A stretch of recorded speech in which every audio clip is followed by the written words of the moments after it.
That is abuse.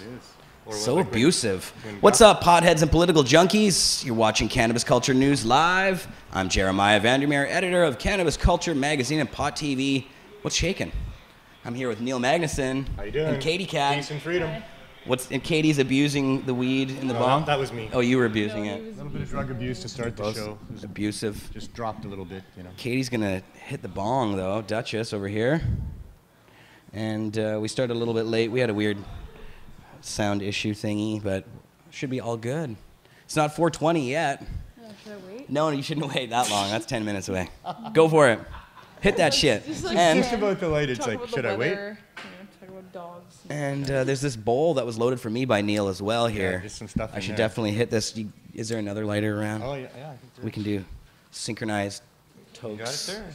There you go. Nice. And so, Neil, what am I smoking here? Tell the microphone. Well, there's some rub in there, and there's a little bit of hash in there, and there's some little bit of shatter, I guess is what you'd call it. Although it's a little gooey for shatter, but some extracts. That's all extracts. A pipe full of just the resin glands, you know, as much as possible.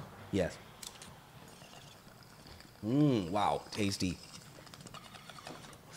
Ooh, melty. That'll get you where you want to go. Ooh, that is really tasty stuff. Go to the moon and back.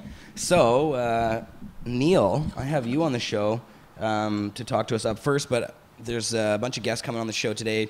We have William Vandergraaf of Vapes on Main in Winnipeg, Manitoba. Yeah, man. Katie. Bill is a former police officer and turned Leap speaker, actually, and now he's the proprietor of a new vapor lounge in Winnipeg, the first one there. So cool. So this is pretty cool. Yeah, very cool. Bill actually, on this show, took his first public tokes when he came on one time with the weed guy, Mark Klokeid, who will also be on the show today because the weed guy had his charges stayed against him. Mark Klokeid is the owner-operator of the I Medicate medical marijuana dispensaries here in Vancouver. Way to go, Mark. One of the locations, he had two. One of them was busted. They arrested his mom. Yeah. And arrested or, charged busted him. up his place. Busted the place up, took a jackhammer to their safe. Crazy. And are they going to pay for that now? Are they going to get damages back for that? I'm not sure about that. The case they went, oh, sorry, I guess, we're not going to go ahead with the charges because you really weren't doing anything wrong. We published pictures of that safe. It was brutalized. Cowboys. Yeah. So they stayed Mark's charges. He's going to come on and talk about that. It's a medical marijuana dispensary. He's basically one of the only ones ever to be busted in the city of Vancouver. There's only been a couple of them. Yeah. And the cops here are usually good about it, but I guess neighbors complained, and that was the impetus for the bust or something, they say. That's what they always say, neighbors complaining. Yeah, well, a complaint isn't justification for a bust, A complaint is justification for an investigation, perhaps, to look into whether or not people are actually being harmed, because that's why we have these public servants, is to make sure we don't get harmed, Right. But when they're not harming anybody, then they're certainly harming all of us by wasting our tax dollars, and certainly the people as part of that dispensary that get displaced, the med users and stuff. There's a lot of damages involved in that. I really hope that Mark is considering going after them or somehow finding a way to get them to pay for some of those costs, Yeah, exactly. Even though it would still be just our money, well, and tax dollars.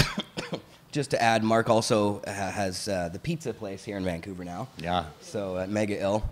That is Mega Ill. That has not been busted yet. I'm actually surprised that the cops are letting all this stuff happen. I'm a little surprised because they went after, was it Decine that was selling milkshakes?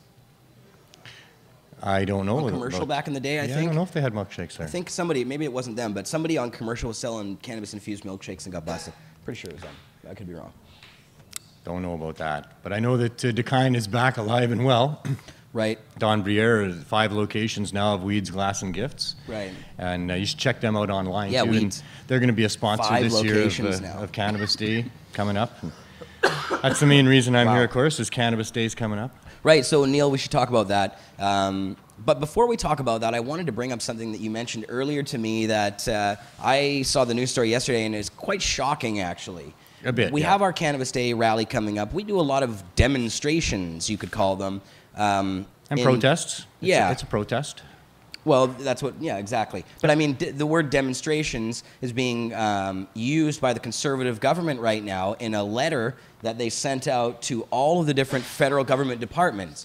Now, in this letter, it said, it asked all of those departments to increase their surveillance on all demonstrations across the country of Canada. And protests, that's and why. Protest. And Yeah, well, protest. yeah. It was Did it use the word protest? It really did, I thought it just used the word demonstration. No, But, hey, you better get this before it all disappears there. you know, it's obviously a political targeting, and it's really, according to the information we have here, it's actually illegal. I just want to read to you guys from this little piece here. Yeah, the last paragraph talks about the illegality of it, and not to so much step up their surveillance, but to actually survey and to compile information where they weren't before. And you know, for me, I'm like, cool, they're finally going to pay attention to what we're saying here, and I really want to talk to those people, and I hope they're listening to the speeches. And you know, we got a pamphlet coming out this year that's going to discuss why we're having Cannabis Day on Canada Day and why that's the right thing to do, you know, as concerned citizens.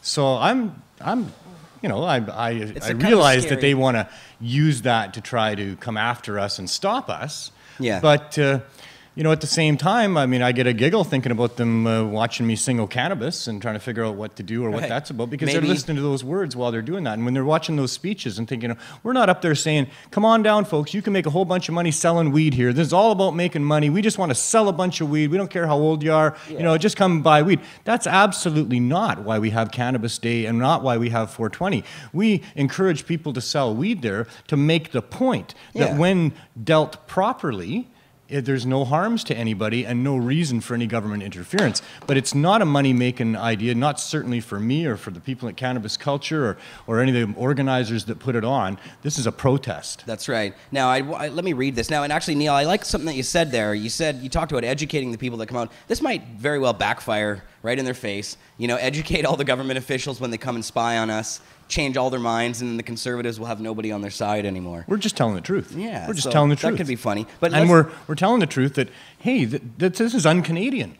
This goes right against Canadian values, to use our tax dollars to have our police come and try to make sure that we're only using the government-sanctioned drugs, you know? I mean, that's just outrageous in a country like Canada that's supposedly known for its tolerance and its freedom. So the fact that we've been, you know, sucked into this U.S. war on drugs back in the day to protect the interests of the mega world corporations is outrageous to begin with. That it continues on to this day, it's way beyond ridiculous. It's way beyond a serious crime. This is a heinous crime now. Well, and you can see that the way that they're leveraging this in is through this whole national security issue.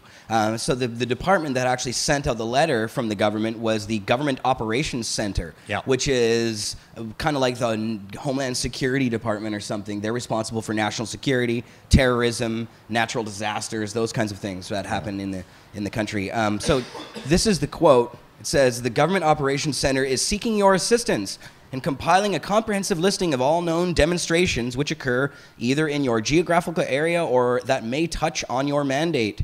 We will compile this information and make this information available to our partners, unless, of course, this information is not to be shared and not available on open sources. In the case of the latter, this information will only be used by the GOC for our situational awareness." So this is an intelligence scoop.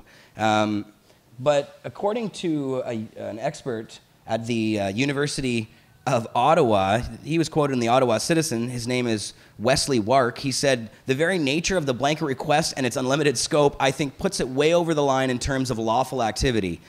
I think it's a clear breach of our charter rights," he said. Sure. So this is a guy who knows his intelligence law. He said the government would have to clearly establish that the demonstration was a threat to civil order in order to be able to do this. And he mentioned that the Government Operations Center doesn't actually have a legal mandate to issue these kinds of orders at all. And I stand corrected on the protest, although that was in the province article, is where they it could be another protest. Quote. It could be another quote. I just had that one quote, so right. I haven't seen the province article. But we have the 1 minute countdown here to 420. Oh, cool. It's just about. Should we put a little more in there? Maybe that's not a bad idea, Neil. Right. So yeah, I mean, this is some spooky stuff. Really, these conservatives are breaking laws left and right to try and spy on dissidents, political targeting. It's pretty obvious why they're doing it. There's another thing, too. Happy 420, everybody. Happy 420, right on. Smoke them. There was 1.2 million requests last year by the federal government of the social media people to give the information on Canadians. Oh, 1.2 million. They're asking Facebook and Twitter for stuff. Yeah. access to your accounts. Yeah. To be able to see what you're saying. And the Snowden documents show that the governments have been doing this for a long time, at least the American government. And I wouldn't believe that the Canadian government is any different. If anything, they probably model completely after the United States government, right? I mean, did we not win the Second World War, or did Russia take us over when I was on holidays or something? I mean, you know, Russia. you heard about this stuff back in the day. You know? I'd say it was more like Hitler and the Nazis. Well, it was Germany. But you remember Russia back in the day of the Iron Curtain and stuff. Oh, where yeah. It was all that they were spying on their people, and everybody was afraid to speak up, and all the rest of that. And you knew that government was compiling information on their people and monitoring them and all the rest of it. But that wasn't a group of public servants that got elected into a free country and put in these positions of vulnerability, which is where our prime minister sits. He's in a fragile place. He's not in a place of power and authority. He's in a fragile place because he's got to represent all of the interests of every individual, supposedly. Yeah, but not really. He's not really in a fragile place because he has this base that he can activate that just gets him in every time. The newspapers fall in line and everybody else does. These political parties that have taken power, been elected into office over the years, have manipulated our system. Yes, please, you do that. Have manipulated our system to benefit them so that they become isolated and able to do whatever it is that they want to do with no repercussions other than being voted out. And that's outrageous. It should be the #1 law on the books. The first one when you open up what's a crime is to be a public servant and not just serve the public's interest. So we've had our democracy taken over by these political parties who recognize that if they get elected into that position, it's freedom for them. That's where freedom exists in Canada, not for the populace. We get to be under the rule of these people. It's like a 4-year rotating dictatorship that we've got here. Well, and once they get in, they have their, lifetime severance pay or whatever it is, their whole package deal. And but there's no accountability. And they get to make whatever laws they like. And these laws, we all know, favor their corporate friends. And these new, right now, I think things are on a crazy overload mode because the Conservatives have a majority government, so they can pass any laws they want. They have the Senate completely on their side. So anything that the government wants, the government gets. And they are evil motherfuckers. So they're basically putting through all these crazy laws. They're going to make prostitution totally illegal with a 5-year penalty against whoever it is that's soliciting or buying it. They're reverting back. These guys want to make abortion illegal and shit. These guys are like George Bush on steroids. Appealing to the religious right is what they're doing. Oh, yeah. They're appealing to the religious right. We're not going to support drugs. We're not going to support prostitution. All of these different things. But it's anti-scientific, so everything they do is basically known by science to actually hurt people, and they still go ahead and do it anyways. That's because they don't believe in science.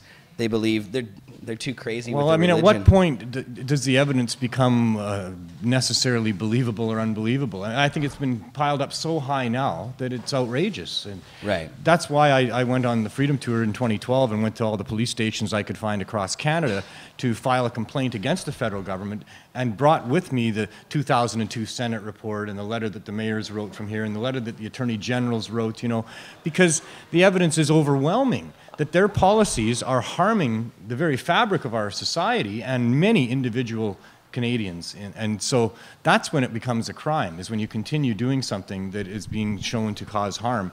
And Wave made a good point in the chat here. He said it's cultism.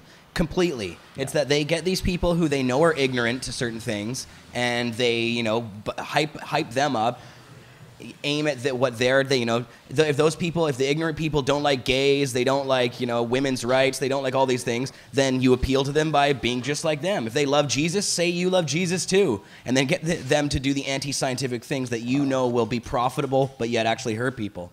These conservatives are masters at manipulation. They are. Because, Stephen Harper and these guys, they know the science works. They know what's scientific because they're using a science of manipulation to get what they want. So they very much themselves believe in science. They just know their base is stupid enough not to.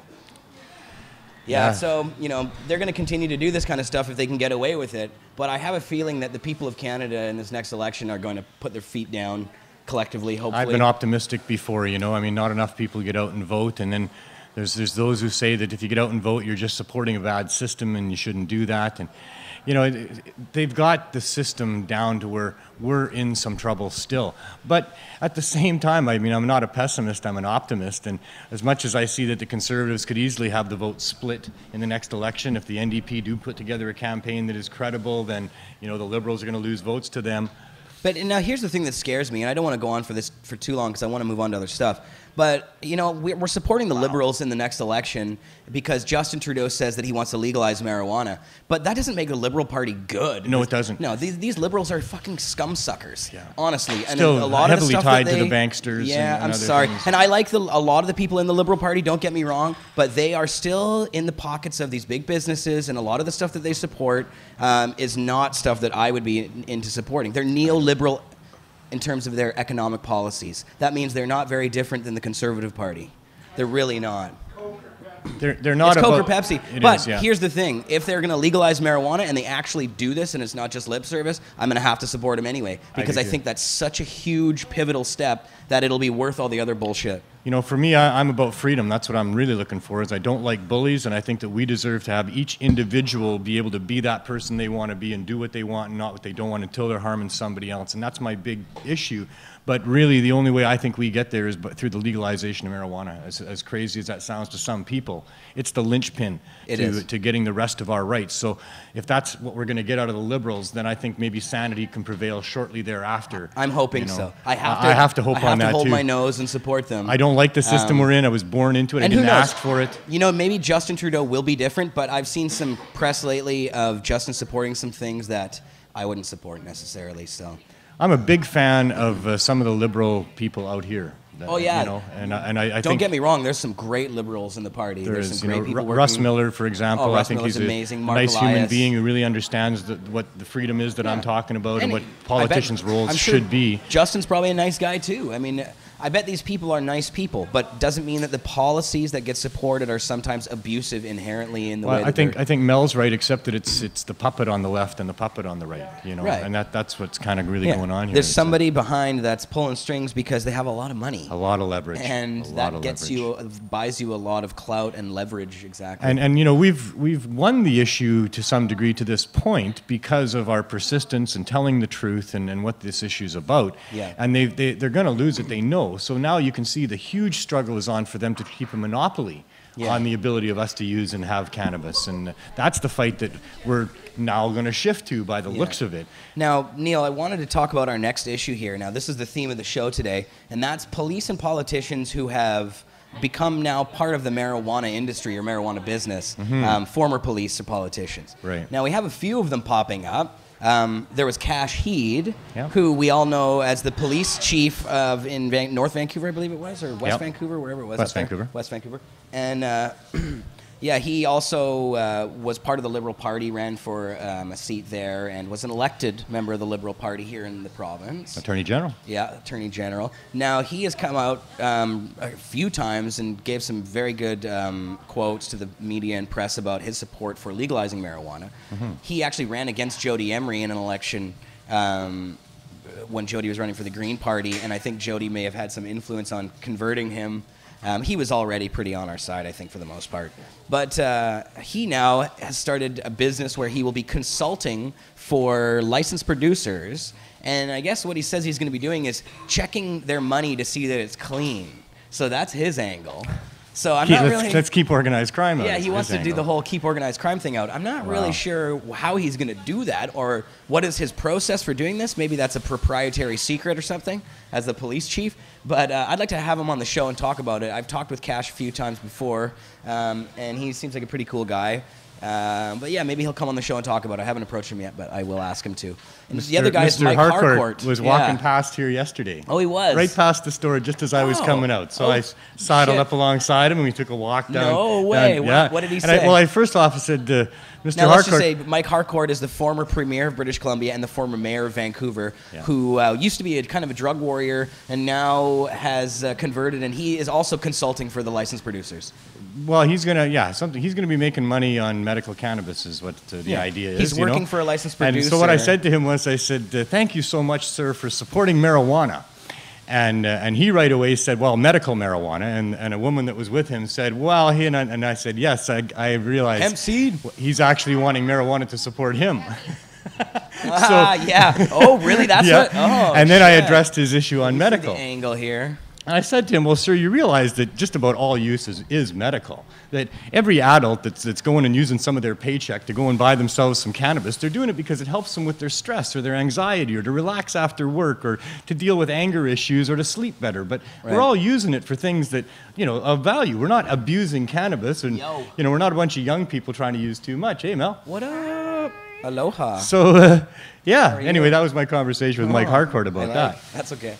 You can do that anytime you want. I'm sorry, I'm interrupting. Nice. Yeah, No, you're not interrupting. It's just Neil talking. Hi, Mel. How you doing? I'm good, how are you? Just I'm fine, joking. thanks. But we really should bring Bill, I call him Bill Vandergraaf, on the show. Bill now Bill's is the an awesome proprietor. guy. Bill's a former police officer who In Winnipeg. In Winnipeg, who's Homicide been a speaker. detective. That's right. Wasn't busting people for marijuana. No, but he switched to LEAP for a while ago, to the Law Enforcement Against Prohibition crowd. That's former police officers who say the drug war should end. Yeah, for all drugs. All drugs, not just for marijuana. Yeah.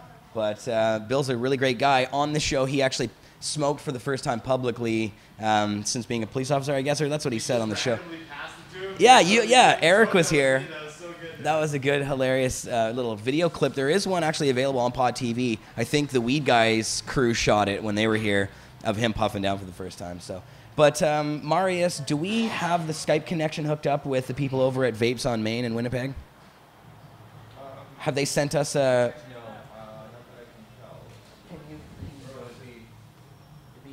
It would be in our received invites. I've given them our invite information, so I'll let you look through that thing real quick. Yeah, now the Vapor Lounge concept I think is a cool idea, and I hope to. I've always been hoping to export this concept outside of Vancouver and Toronto to other places in Canada. So it's good to see this happening. Especially in a place like Winnipeg. It's awesome. Yeah, Winnipeg, where it's not always easy. In fact, lately there's been some woes in Manitoba with the cops cracking down on head shops and stuff, right? It's not an easy place to operate a store there. Oh, we got Bill. Are you calling him now? Bill would be the one to ask. All right. And now, Marius, you're going to put the crosshairs on that so people will be able to see that, right? Out on Minicam. Oh, they can? Okay. There Because he I'm is. still seeing on the TV. I'm still seeing I can us see on the Bill. monitor. But Bill, how you doing? Can you hear us? I wonder if he's able to hear us. He's under surveillance right now. How does it feel, Bill? Oh, I know. That's good. That's better. The Weed Guy's in the house. Hey, Weed Guy. I'd like to take responsibility for that, but... What do you got on your... Oh, I thought that was just a cool design. I knew you were going to take notes, so I just pointed it out. I see. That's not flowers. Come sit on the couch. Pretend it is for the show, okay? we need some weed over here, actually. So, it doesn't look like it's working there, Marius. Okay, we'll go back to that after in a couple minutes here. Do you understand what's going on there with the sound, why it's not working? Oh, hey, great job, man. Congratulations on that. Are you going to pay for the damages? Yeah, because it's supposed to be coming out of speakers audio, out of this laptop, right? Signed a forfeiture. Yeah. But, We're not available Strange. now. Vandergraaf won't answer his phone.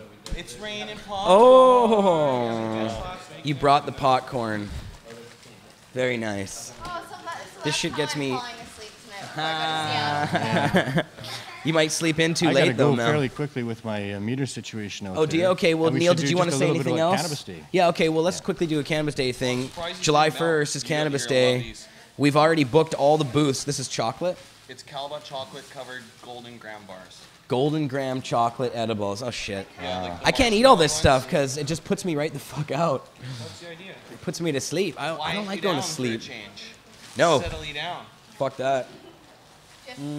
I do like the popcorn, though. So, can you test it with something that's not Skype for a second and see if it works, Mari?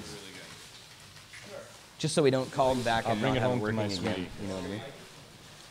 She loves such things. Like a YouTube video. Well, you don't need to test that. Just in-house sound. Okay. And actually, for Cannabis Day, nothing really either. Just rolling is underway. You know, the regular stuff's You'll be going to singing go on. "Oh Cannabis" again. Oh, yeah.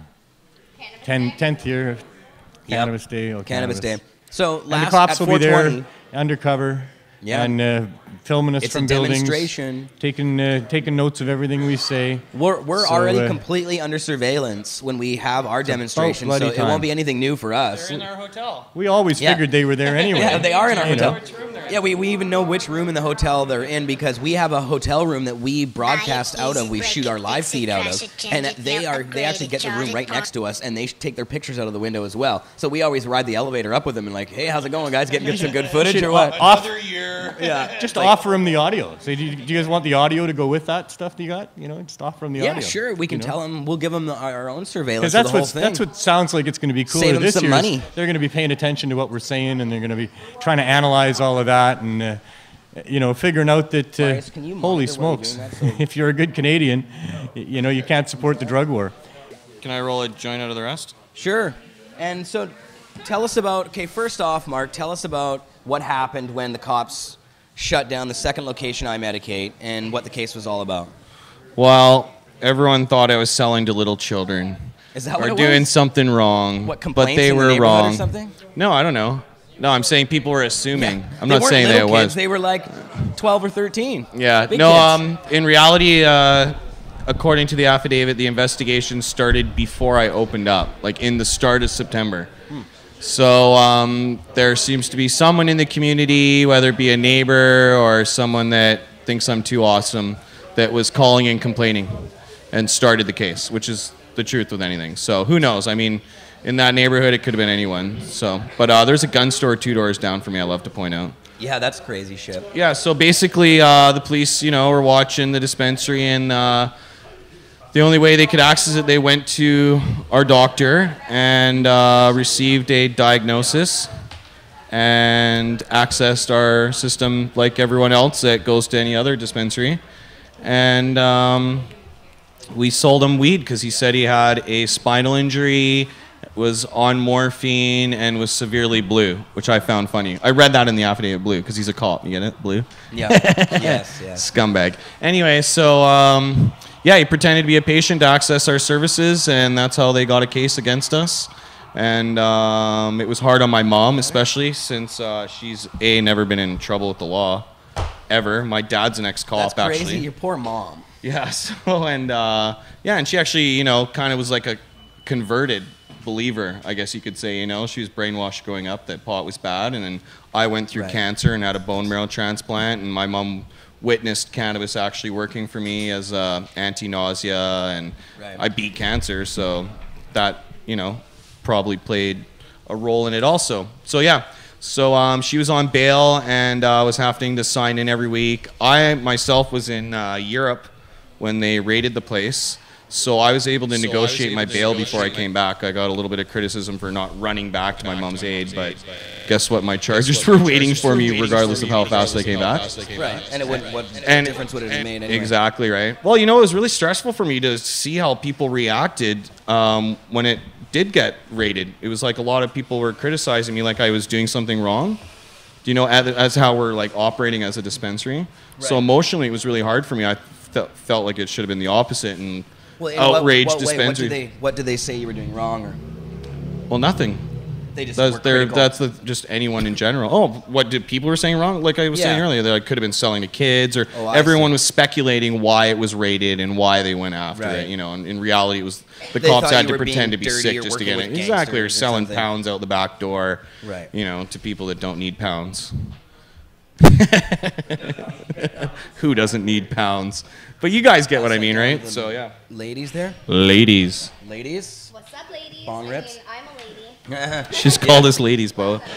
So basically I was vowing to fight them. I paid my lawyer every month, and we're gonna go to the very end. I didn't feel I did anything wrong and don't want a criminal record. I love America, and a lot of my viewers on my YouTube channel are from America, actually most of them. So I was gonna stick it out to the end.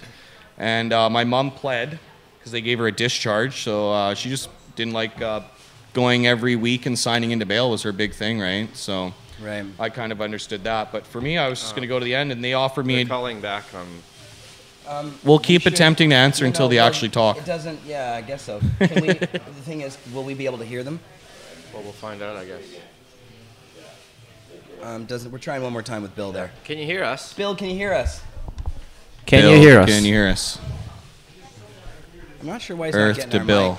mic. Do you have We your can see speaker him. set up? I can see him. He's got 2 glasses on. Mel, another bong rip there? No, you can't see video because the video is being used. Yeah, exactly. But But yeah. he No, you can't better hear call us him because either. he can't hear us. I gotta roll Okay. a big fat joint, buddy. Do it. So, and now, tell us about the stay. So basically, they offered me about a week ago that if I plead guilty, I had to plead to Section 46, which is improper storage of cannabis, and I felt like I was storing in a safe, so it was good. Well, you had that safe, now they jackhammered that safe. Yeah, they ripped came it open. They damaged. They took a whole crowbarred bunch it. of money. Over $10,000 in Thank you. lots of weed. So I mean, they really tried their hardest to shut us down. But yeah, so they wanted me to plead guilty to that, and I felt that I wanted an absolute discharge, and that I don't want a criminal record. And so I said if they agreed to do that. Bill, are you there? We got you by phone, Bill. Sweet. And that should probably do the trick. Hold on a sec here. Now we can hear you, Bill. Yeah, okay. All right. So, Bill, you have been on my show before. You had a fun little occurrence here the last time you were on the show where you got high with us, I think, for the first time with me and the weed guy who's sitting right next to me here. That was hilarious. It was history for me. It was. And now, Bill, Well, yeah. Hey? you now have a vapor lounge concept that you're working on in Winnipeg there. It's actually been open for a few weeks now. Vapes on Main. Tell us about it. Well, yeah, and I remember those days at your lounge very clearly. I'm getting a little echo. But, Are you okay? We can hear you good.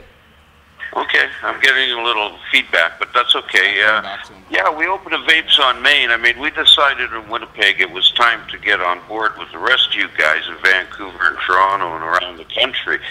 And,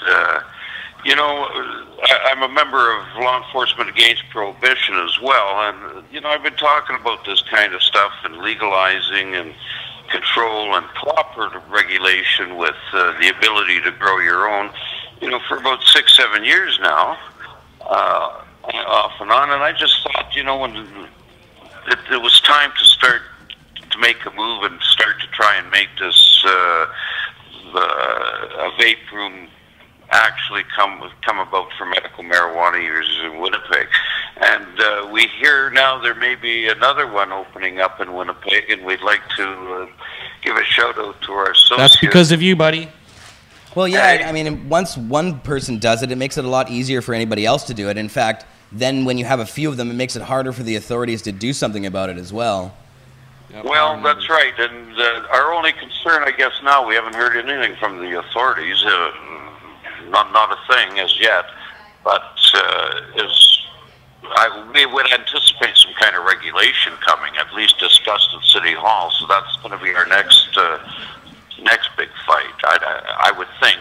But I think we're on safe legal ground here. We got licensed medical marijuana users on the premise, and people are coming in, and we're educating the public constantly. We have people coming in every day making inquiries, and we try and make them referrals where we can. But there's there's not any doctors available in Winnipeg right now. So we're trying to advise them how they should, in fact, approach their doctor and provide them with some of the forms from the legal producers. And so, it's been quite busy. And when the CBC drove by and saw the sign that we'd put out front, we'd already been open for a couple of weeks. And, then shit hit the fan, so to speak, and the media just kind of swarmed us.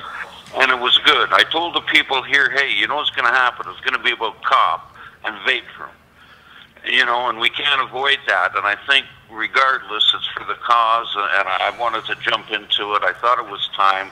I'm tired of talking about it. I think it's time that we all start pulling together in various cities and get these things done, and wait for Justin Trudeau to get in, I think, anyway, and get this issue solved once and for all with full legalization. Yeah, for sure. Now, oh, that's cool. Bill, I wanted to ask you about, I mean, you're a former police officer, and in Winnipeg there's been some issues lately with the cops there cracking down on head shops. Was this a concern for you that the authorities might try and come on through and, you know, I know it's about vapor and stuff, but, and also does you being a former police officer give you any insight into how to sort of get around certain things? You know, I don't really know what to expect from the police and the authorities in this situation. I mean, the head shop thing, we knew right away they were on flimsy ground and that it was nonsense. And certainly those charges were dropped. And as far as we go here, I mean, the biggest thing we got to watch for, as long as we're careful, nobody's here is trafficking, nobody's bringing other drugs into the premise. We don't allow alcohol into the premise. We don't allow cigarette smoking in the premise. We're conducting ourselves in a responsible fashion, and medical marijuana users are coming here on a regular basis. We charge $5 at the door. If a person comes in and they want to medicate, they don't have the $5, they're welcome to medicate as a medical marijuana user. We don't have to see prescriptions. To be honest with you, I don't even know what a legal prescription looks like at this point in time. The laws have been jumping around and changing, and this is one of the reasons why we decided to open up. We understand Mark Emery's getting out, and there's going to be a big party in Vancouver, and there's going to be a big blast there, man. And we want to get the media to keep the attention up on this issue. And Mark Emery, when that comes up, that's going to be huge attention. And we want to do our bit in Winnipeg as well. Yeah, that is going to be a big party for sure. When's the party? When is the party? Do we get a date when we figure out when he actually is going to get released from Canadian prison? We're not quite sure yet. Well, we know the date that he's going to be released, his release date, but that doesn't actually mean he's released from prison. It just means he's released from his sentence. So it's the end of his sentence. It's not actually a release date. It's the end of his sentence. So is he getting parole or doing his full time? No, he's already done it all. Once he gets out, he won't have to do anything. He'll have no conditions, no nothing. Probation. No, nothing like that. He'll be completely free man. But the the problem is that it takes them a while once his sentence is over to get him from the prison that he's released from. He has to be in a Bureau of Prisons vehicle that comes back to Canada. So it could be months or a month, probably more likely a month. Before they are able to actually drive him to the border, and they have like a truck that's going to make it up to Canada. So can't they just fly him? They couldn't. No, they don't do that. They don't do that stuff. It's kind of a crazy thing. But Bill, so you know, you've got your Vapor Lounge opening now. I've seen other, you know, in the media here. We've seen people like Cash Heed, the former police chief in BC here, who is now going to be a consultant for the LPs. I guess what he's saying he's going to do is somehow figure out if the money's clean or not. Have you seen that story? Yeah, I mean, this is which money that investors would give to LPs. Cash Heed is going to be the guy who checks that money to see if it's clean. Bill, did you see that story? And what are your thoughts on that? Well, no, I didn't see the story. He's I don't know Cash Heed, but I know he's a supporter of Leaf. And that's about all. But no, I have not seen the specific story. I'm sorry. That's okay.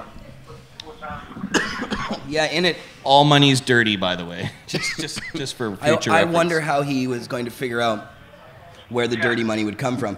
Bill, what he said to the press was that he was going to somehow find out if this money was coming from gangsters or not. Now, is that something easy to do? I mean, I don't know how that would be done exactly. It's a record check. You could do it. So I guess anybody could. So Bill, there was also Mike Harcourt. In relationship to vape rooms, or? Well, no, it has nothing to do with that. But Mike Harcourt also has now said. So there's a lot of people who seem to be people at one time who were in politics, or in authority figures who are now have figured out that was kind of a misguided path.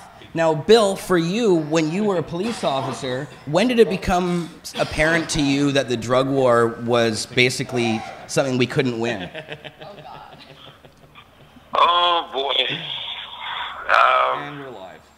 You know, I saw the drug war really start to gear up in the 70s, just after Nixon had made that announcement. And, you know, it was really a situation where I didn't view it as anything for a practical use for me and my investigations, because I didn't want anything to do with it, to be honest with you. I didn't view the issue of vice laws or laws governing one's own personal morality and one's own body, even back then when I joined the force, as something that I was interested in enforcing. And, you know, on occasion we did get in some of those investigations, and a lot of it was gang suppression stuff, particularly in the 90s when I became in charge. But, you know, that wasn't something I could do anything about. We still had to do our job in some of that. But generally, as an officer, and I really got fed up with the situation when I was doing internal investigations for the Winnipeg Police Service. I was in the internal investigation unit, and we had an officer who was buying some weed in uniform, and of course they made a big deal out of it, and I was there. I had to get involved with it, and I was disgusted with it because the situation was, it ruined his life. And of course, we've seen so many other people's lives ruined by this war on drugs. And this is why we've opened up Vapes on Main in Winnipeg, to keep it in the media, to keep it going, and to give you guys in Toronto and Vancouver a little hand here. For sure. Now, how's business been, Bill, since you guys opened? Business is good. We got about, I don't know, 10 people sitting here right now. Not all paying customers, but you know how that goes. And, but yeah, we've got a lot of people coming in looking for advice on medical marijuana, and hey, we're doing the best we can to help them out and advise them, and we have a lot of people coming in with their wives. The wives don't even smoke, so they just are pleased that they have a place to go where her husband, for example, in a couple of cases, can talk to we couldn't hook up. Somebody's just trying to work on the Skype thing here too, Jeremiah. But oh, yeah, it's other okay. people we're just about probably done anyway. But yeah, no big deal about the Skype thing. I'm not sure what was going on with that, but that's okay. We've got you now here. But yeah, Vapor Lounge is a community, and I'll tell you from witnessing the one here, Cannabis Cultures, the BCMP, is that it takes time, and you'll slowly build, and it'll become a great place for a community. That's the best thing about lounges. Even the staff here, you know, they see people from all over the world come to medicate. well, and yeah, we've even seen that in Winnipeg. We have actually just a couple of people doing a documentary on the pipeline situation. We're just in here and with their microphones and whatnot, talking to some of our First Nations people, and you know, so they're from Ontario somewhere. We had a guy drive in the day we opened officially by the news from Red Lake, Ontario. That's about a 5-hour drive just to say hi. Sit down, and it was, you know, and we've had people coming in. It slowed down a little bit this week now that the media attention's over, but we still have people coming in just to inquire. And of course, then we have other people that are coming in, and they like to pay $5 just to sit and medicate, you know, after work or during their lunch hour even. So that's cool with us. So yeah, that's I really like our Vapor Lounge here because it becomes that sort of the base of operations for the activism community as well, right? You know, it is just having a meeting place is such an important thing. Right. Yeah, so Bill, I wish you the best of luck. Now we're trying to get you on. Oh, there we go. I think we've got a little picture of the lounge there. Marius is trying to get you there. We might be able to actually see into the lounge. Looks like we see a thumb or something right now. You are a pioneer in Winnipeg. Thank you so much for opening up a lounge there. It takes people like you to actually change the community and begin the actual process of normalizing cannabis in their community. So, like, big on you. And if I'm ever coming to Winnipeg, I'm going to come down there and make a video in your guys' lounge. We'll puff down large. Can I give a shout out to one of your people? Every people you want to talk, go. The Alchemist. Al the Alchemist. Yeah. That crazy guy, yeah. Out here, so. Yeah, Al goes out to Winnipeg quite often, so I'm sure he'll be frequenting the lounge. Oh yeah, so now we can see you in there. There we go, Winnipeg. Yeah, that's cool. Going on. So, and Bill, how many people, did you say how many people you can seat? Oh, we could seat about 20 and, That's awesome. you know, maybe 35 in the standing room, you know, something like that. That's very cool. So awesome. Yeah, that's wicked, man. Well, and it's funny you say that somebody else is already doing the concept. I'm hoping that other places pick up the ball and roll with it. But Bill, do you know anything about the other person in Winnipeg that's doing this? Do you know anything about their He's an lounge? associate of us, and you can find him on Canna Claus. Canna Claus. That's cc.com. Cool. Canna Claus. And Santa yeah, Claus he's a .com. big activist here, and they're looking at doing some upscale work in another section of the city. And so things are progressing. We'll just see what the authorities do in the next couple of months, that's all. Yeah, I guess that's really the key here.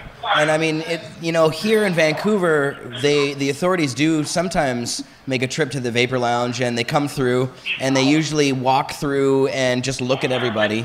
And they don't actually usually take any pot away. But there have been times when people have had a bunch of weed laying out, and they did try and take some of it. Or they said, they snapped up somebody's ounce one time or something. That was several years ago. But we haven't actually seen the cops here for a while. So, Is that right? Hey, well, that's cool. Yeah, I wish you guys the best of luck there, Bill. We're going to have to check in with you often and see how things are going there. And if you come out, are you going to be in Vancouver for Cannabis Day or anytime soon? Geez, you guys should have a booth at the 420 or something. I don't think so, but we're probably doing something here. So. Right, now Hold that's... it down in Winnipeg, Jeremy. I was going to say, is there a Winnipeg Cannabis Day? I wonder, if not, I mean, the Cannabis Day concept hasn't really caught on very much outside of Vancouver, I don't think. Who else does a Cannabis Day? Toronto. Toronto does a small Ottawa. Cannabis Day. Yeah. Ottawa does a Cannabis Day.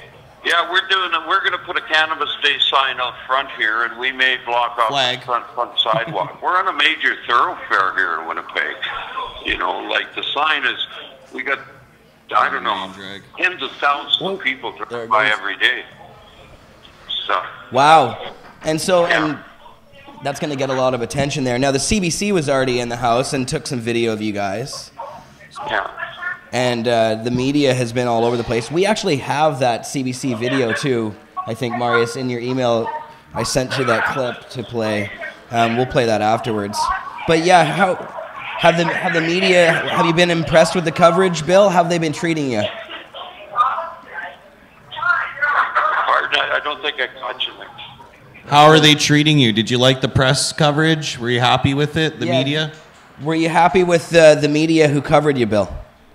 Yes, I have been very happy. And, we've had people, I've asked some people if they heard any criticism. There was one of our local AM talk show hosts that was, trying to stir it up. But from what I understand, I was supposed to go on and debate him about it, and they chickened out at the last moment. I don't mind saying chickened out, because they don't have a leg to stand on.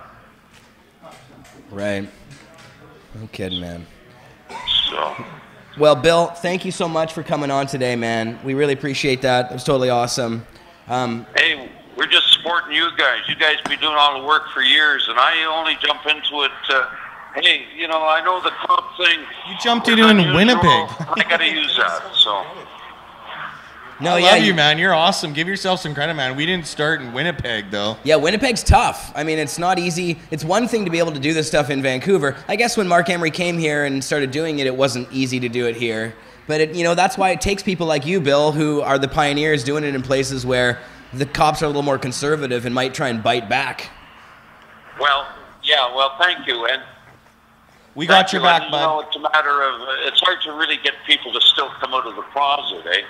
That's the problem. So when I was approached by two partners, John Fan and Leah Kent, I said, absolutely, let's do it. So this is where we are today. We're going to see what develops. And, hey, you guys have a happy Cannabis Day down there, and we're going to try and do the same here. For sure. Thanks a lot, Bill. We'll Okay. talk soon.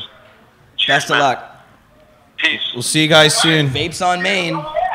And In Winnipeg, go in see Winnipeg. it. If there's a website address, I'll make sure to put in the show notes. But yeah, that's If very you're in cool. Winnipeg, you better go down there and show your support. We still have the video feed on there. They're having a party down there. That's why you couldn't hear us. It's not just the feed. It's loud in there. Yeah, they're having a blast. Yeah, You like, can tell they're check all it out. excited. We can- They're like, Pot TV! It looks good. There's like Cannabis.com! it's fairly, Rocking it hard. fairly in the background. crowded. He's rocking it hard, pointing at his shirt. Yeah. Bill can barely control everyone in there. Winnipeg's going to go off. Watch, there's going to be like 40 lounges now. That was the stoniest interview, though, man. I just couldn't even hear what was going on. I was like What? I can't. retarded the whole time myself. So Hey, awesome. somehow the popcorn kicked in early, I think. But As it should. no, it yeah, that was great. Bill is such a fantastic guy. I knew that if anybody can pull this off in Winnipeg, it's going to be this guy for sure. He's definitely a person of Ladies, authority. here, you guys can move that crap. Move that. Bob, Another Bob just bong rip? plunked it. Bob just plunked it down. Bong rip.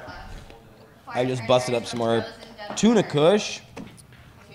But you know what we're going to go down in history for in that guy's books? What's that? We got him to blaze on the show, and he was Yeah. like, I don't blaze. Yeah, at the beginning of the show. Like, hey, these What's up, ex-cop Pot came on this show. Hi, We're Hempseed. passing back and forth between the guy Chat and was he asking literally for just more like Hempseed reached before. out and was More like, fuck hemp it. seed. I'm here.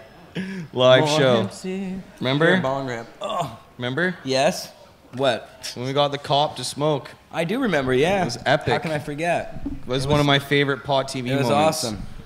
This mic Personally. stand doesn't want to stay put. Look who we got. We got Nathan from Chopple Arts here. Oh, awesome. What's up, going on, man? buddy? What's shaking? You want dope? Come on down. Come have a seat.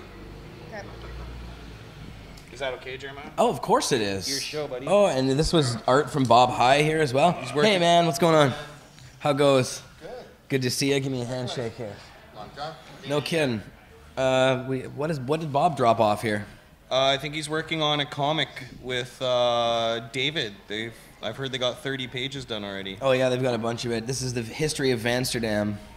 I think it's going a little spacier than that, according to that comic. It's like world tour on that one. Yeah, well, it gets into the history of the drug war. Everywhere, right? Yeah, but it's So cool. based around Amsterdam. So cool. Would you like one too? No? Okay.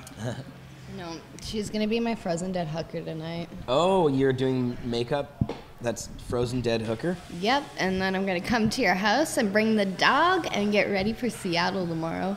Mel's going on a trip, and I'm taking care of her dog Lucy for the weekend. Woo! Yeah, I love Lucy. It sounded way different up until I you love explained Lucy. what's going down. You're like, Mel's going on a trip to Seattle and I'm taking care of the dog. Oh, yeah. Oh, so the whole dead hooker makeup thing has nothing to do with you and the dog coming over. It's being Yeah, dropped no, off. I'm not sure about the Nothing else is going on. Dead hooker makeup Thanks for thing. pointing that out. No, she's a Just for she's a future makeup code. artist. You Yes. see. Yeah. Who does all kinds of crazy shit. I know, I booked her for Halloween. I told her I wanted like 8 hours. Yeah, yes. Don't you remember? You told me you're going to art school. I was like, oh yeah, my friend's sister did me one year and I won the contest. I was really stoned, but now I remember. Yeah, well, you're committed. Committed. Yeah. Fuck yeah. 8 hours of makeup. I know it takes forever to layer it. Jeremiah, To layer. We already sold those pieces, Okay. Bob. $20. Thanks, man. All right. I like it. Oh well. Originals. Yes. So, Cannabis Day. You guys, Kush.ca has. Are we gonna finish my getting off my charges story? Oh yeah, okay. Because I We was can go back almost to at that. the end of it, and then he finally got through. All right, go ahead with your So story. they offered me the plea bargain, and I was like, "No, man, not taking your plea bargain. I want no criminal record." Did you see your concept sketches yet? No, you haven't showed them to me. David's got them for 3 days now. I was just Concept with dinner with sketches, David Bob? yesterday. He never showed me anything. Of Artist, so hard to deal with. you? Those artists. Okay, go on with your story. Do you see your concept sketches? No, you gave them to David. Why David? It's me. Okay, so I was like, no, man, you take your plea bargain and, right? And I'll see you in court. I want to see that cop that pretended to be a patient. I want to see his face. And then they came back and said, if you forfeit all the shit we took from you and promise not to sue us, then we'll stay the charges. Wow. And they did. And so you said... So I put on my white hemp's tailor-made suit. I walked into court. I smiled at the judge. It took 1 second. 2 years of hell. 1 second for them to just go... bloop, and it was done. Wow. I'm not on bail, which means I'm 100% more crazier. 100% more crazier. Yeah. And you didn't really seem like you were too relaxed in the last little while or anything. You've been on bail the whole time, and you've been just like, in different countries. Yeah. Okay, you know what my bail restrictions are? I think I had the world's best bail. What was that? Report.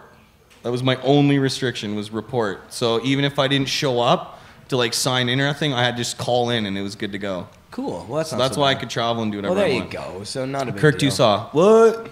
Kirk Tusaw, Pre-arranging my bail before I came back in the country. Kirk is a good lawyer. Worth every dollar. Yeah. I told him I'm going to rep him hard now. Kirk Tusaw. What? Yeah, Kirk does a lot of best good lawyer work. ever, worth every dime. No, he really does a lot of good work. Yeah. Yep. He made the right choice representing me. Yeah. Because I can be a headache. Oh, that's for fucking sure. Yeah. You're Yeah, so that's my got off my perpetually charges. a headache. Oh, and I'm having a party tonight, and it's a special menu tonight. It's going to be so fucking awesome. We got lobster pizza at Mega Ill. I'm so excited. Lobster pizza at Mega Yeah, Ill. and gluten-free bruschetta, and some other few specialty items that we're doing. Yeah. That sounds good. I was prepping today. What time Oh yeah, is- organic hormone-free beef. What is time is also all on that there. happening at? Fucking Eric knows already. 9 till 2 a.m. DJ, everything's just gonna be a party. I'm celebrating. So 9 till 2? 9 till 2 a.m. or well until you Shit. guys go home. So you can come stroll through, check the female count, and leave. I might have to do that. 646 Kingsway, Mega Ill. How about you, my friend? How are Mega things? Ill. Yeah? Give that man a microphone. Sorry? Do you want to? Well, you're on cam. It's only. I'm on camera. Well, you're right. You are on camera. Pot TV, Didn't I we didn't warn know. I you? thought I was just on the radio. No. We have that little. There's a little right there. camera right there. Camera. With the light. Yeah. As long as you're cool. We ask you after you're already on, so it's a little late, I guess, to ask. It's a little you, but- late, yeah. Yeah. Cannabis Culture itself Cannabis has Culture. 1.4 million likes on Facebook, so Nice. few people. Chapelarts.com. No, I don't Yeah, know. exactly. I'm a horrible promoter, but there you go. We converted it right away. He's like, hey, what the heck? Nice. And Chapel Arts, that's like the pretty The slick Kush Cup headquarters. venue. Yeah, exactly. It's the most culturally, I think, beautiful place in Vancouver to have a really nice, intimate event. It's a great venue. Now you've had all of your Kush Cups there. Yeah, it's been All home of them. base for all of them. Yeah. Yeah, where the Swollen members were there and Rascals and stuff, right? Yeah, and Yeah. Daniel Wesley, Daniel Wesley. and we partied hard there. And so, what about the next Kush And, Cup? I played pool with Jim Leahy. Oh yeah, nice. That Yes, was right. surreal. I almost sold Jim my motorhome. Yeah, it's probably Have you guys Jim talked had me out. about the next Kush Cup? Oh yeah, that's why he's here. I see. Yeah, I figured as much. I Wasn't finally just a got dates coincidence. firmed up. So, can you guys announce I things can't on? announce the act, but I've confirmed my act. I just got to pay the money in the contract to be confirmed. But it's going to be everyone's dream event. I guarantee it. Everyone's dream event. Oh shit! I think I know who the act is. Yeah, I've been trying to get them for years. Is it the two who I think? Yeah, it is. It is. Yeah, so but I can't announce it till it's contract signed. Oh so, shit! All yeah, right. but I confirmed up the names. Just yeah. mouth it. Is it Dead Mouse? No, I'm just joking. Yeah. Not fucking Dead Mouse. No. This guy's an asshole. Yeah. But it's going to be the end of August, the 29th, 30th, and 31st. So you can mark it off on the calendar. End of August. Very cool. Yeah, well, you know what? The one reason I did wait was to see all the festivals. Microphone, maybe grab the mic there. Microphone, get that. Yeah. I wanted to wait to see all the festivals. Yeah. So, and now I know what is out there and what I was going to be competing against. Last year, I threw Kush Cup, and there's like the Dragon Boat races and the Caribbean Festival, and it didn't really work well at the expo. So this year I there's the learned. Expo. The Vancouver Health Expo will not happen again. Well, we're going to do like an expo like booths, but it's not going to be a big health expo. In reality, we did the health expo for the P&E to be able to have our pot content in it. Everyone knows that. Yeah. And you know what? We live and learn, and so that's basically how it's going to do it. But I'm definitely going to do the boat cruise, and Nice. we're going to have a huge I like the party. boat cruise, man. The boat cruise was fun. And what about the crazy? You did a lot of. There was a lot of fun stuff actually. One of the fun things was touring around in those damn limos. That was fun. Yeah, we'll possibly do the have limos. those. I think we might do buses this year. Buses so that are more cool. people can go on at once. Yeah, because the limos are kind of small. Yeah, but it was fun. Yeah, it was fun. I like the Kush Cup. I like the acts that you brought in. You brought in Charlie Murphy last year and Be So Real funny. from Cypress Hill. That Yeah, it pretty was dope. awesome. Yeah. This year I'm just gonna blow it out of the water and I really want to announce it, but I can't. Not allowed to. So. Well, soon. Yeah, I'm super excited, and we're gonna have Come a and bunch announce of it on other my songs. show. I will for sure. Okay. Yeah, Yeah. definitely will. It's gonna be awesome. But yeah, you can take off if you're trying to make travel plans. Come on down. By the way, I really did try and sign major acts for the last 4 months. So, and I put up big contracts. The people that I try and get, they're not little money, and you know, sometimes it just comes down to dates or different clauses, you know. So, I tried hard to get Theory of a Dead Man. Their album wasn't done yet, so it's a good friend of mine, Todd Hancock's buddy. So, and then I tried to I'm get actually, I can't Snoop Dogg, say- and he I'm only sad did his about 2 Snoop festivals. Dogg. I'm not so sad about Theory of a Dead Man. I'm not a Well, giant there's fan the or potential is they anything. had a new album and it would have been a smash hit coming out on it. So you always Written you know, by Chad Kroger, was it? Well, they're under their label. Oh, I thought They he should- writes all their songs too. No, definitely not. Oh, No. maybe. No, that would be an honor if he did. Yeah, It'd be- everybody likes those guys except for me, I guess. Well, hit single after hit single after hit single kind of makes them I'm liked. just a grump. I don't like anything. So You just want to be them. You're just choked that he's with your girl, he's with my Avril girl. Lavigne. Oh yeah, shit. I've already. I'm done with her. Look, see, I'm done you're with her. blushing. You already know. That's done. it. I was happy Avril. she moved on. Did you from see that, those funny that Sum pictures? 41 dude? I what saw the strange hell? pictures of Avril and Traded up. Avril, like you know how they charge $400 for you to go and have a photo taken with celebrities? They Yeah. do that, huh? Really? Yeah, they charge after a concert. You can go and have your picture taken with Rihanna or It's not $400 though. $400. Yes. Well, no. $400, yeah. I've been to big shows. It's like usually $100 or $200. Who? $2 Tony grand? Robbins to have a picture with him? $2 grand. $10 for Obama. I think a little more than that for Obama. Depends. Well, if you go to one of his campaign things, yeah. B.O.B. showed me a Winnipeg, picture with him, and he goddamn said he just dime. did a campaign offer.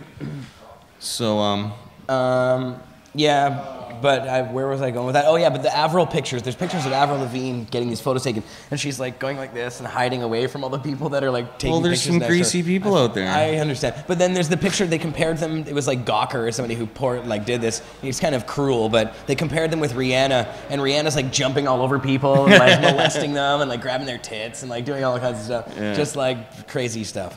But Well, she's obviously a little bit I nuts. took my daughter to Avril, and it was only half sold at Rogers Arena. Really? So, yeah. Oh, when I Avril's seen not her. doing so well these days. Yeah, this is about a year ago, or maybe Oh. 2 years ago. But yeah, I was She so was surprised. gigantic before. I thought, yeah, because she's known worldwide. Like, I'm sure she'd sell out in like Tokyo and shit. Like everywhere I go, she's out there. Yeah. They don't do that with every artist, but she's one of those that's pushed everywhere. Maybe Canadians are in Vancouver, actually no, Vancouver growing a snobs. taste for something. You could have like a world class act come here, and like people are like, I'm out boating, I can't make it. You know, I'm gonna eat my granola. Vancouver's a weird place to like Yeah, throw Vancouver. concerts. I'm sorry, it's true. Toronto, they do everything big, eh? It just sells out, huge, big names. Here, it's just like you got to be super big to sell out here. There's not a heck of a lot in popular music these days that thrills me, to be honest. Thanks, Marius. I guess I am a grump when it comes to music. But anyways, I need a lighter. Marius, can you Lighter. possibly queue up the Vapes on Main video? I'd like to watch that. My lighter got snatched. It's ready to go, and you need a lighter. I don't know where it went. Guessing where Oh, Neil probably took it back. Lighter. one's about to be lit. We're constantly. So, all right, Marius, go ahead and play this video. This is CBC coverage of Vapes on Main. The guys we were just talking to, they were there. I guess they got wind of it somehow. And Vice has written about it now too. I think somebody went and visited. Good news. Press. When our Vice stuff's coming out. I don't know. I was thinking about that. Oh, I talked to Damien about it. He said June. Crazy, cool. That's June. I know. Sweet.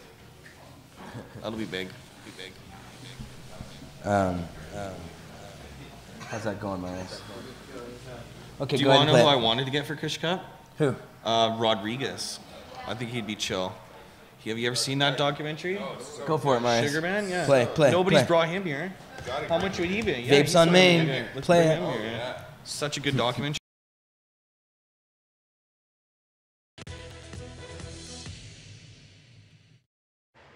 Medical marijuana users now have a place to gather in Winnipeg. It's called Vapes on Main, and people can come inside, smoke marijuana, get support with the hope that others will have a better understanding about why they use it. In this place, you can smoke it or drink it in your tea. We're not doing anything illegal. The city's first medical marijuana lounge is being run by a small group of Winnipeggers, including retired Winnipeg police officer Bill Vandergraph. He's been a medical marijuana user for several years. He says he got the idea after seeing similar lounges pop up in other cities like Vancouver and Toronto. It's much safer to have people using medical marijuana where they can share their experiences, where we can educate the public. Vapes on Main is free to anyone 18 or older who have a medical license to smoke marijuana. People don't need to provide any proof of a license to smoke due to privacy issues, but there are strict house rules. People must bring their own weed, and no alcohol or any other drugs are allowed inside.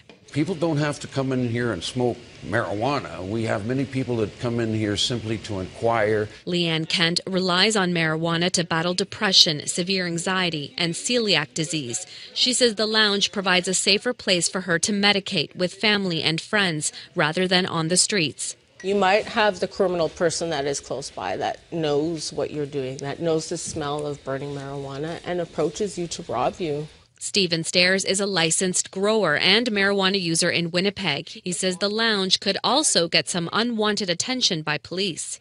So we're going to do everything to work with the community and work with the police to try to make sure that this isn't something that becomes a police matter or a community, disruption. We've asked Winnipeg police to comment on the new medical cannabis lounge, but so far, no response. Nellie Gonzalez, CBC News, Winnipeg. Okay. So, I'll just yell for you when we're going to go into the city. And we're back. I'm into it. Apparently. And, yeah, I just need an okay. Awesome. I got an idea for you. That was a good little clip, actually, from CBC. I'm happy to see some good coverage. There's been actually some strange coverage lately. Sun TV did some coverage of the Vancouver dispensaries. Did you see this stuff, the video? No. We have that too, actually. Was it about edibles? I haven't watched the whole, or I just saw the very first 2 seconds of it. No, it said Vancouver dispensaries flying high.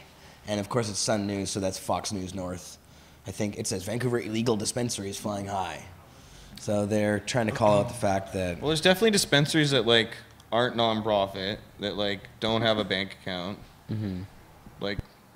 I just got my tax return from my dispensary. You know what I mean? We pay taxes and have a bank account and operate in that government manner. accepts the tax money from you? Of course they do. Yeah. That's what they do. Yeah, of course they do. You should know that. You work for Mark Emery. He's notorious for spending $100,000 a year, and they took it. Revenue Canada would actually come and help him tailor his stuff to figure out how to streamline the system to him pay taxes quickly. If you're a member at iMedicate, you can go enter in your member number and see how much you've spent, what you purchased, when and where. Everything's totally kept track of.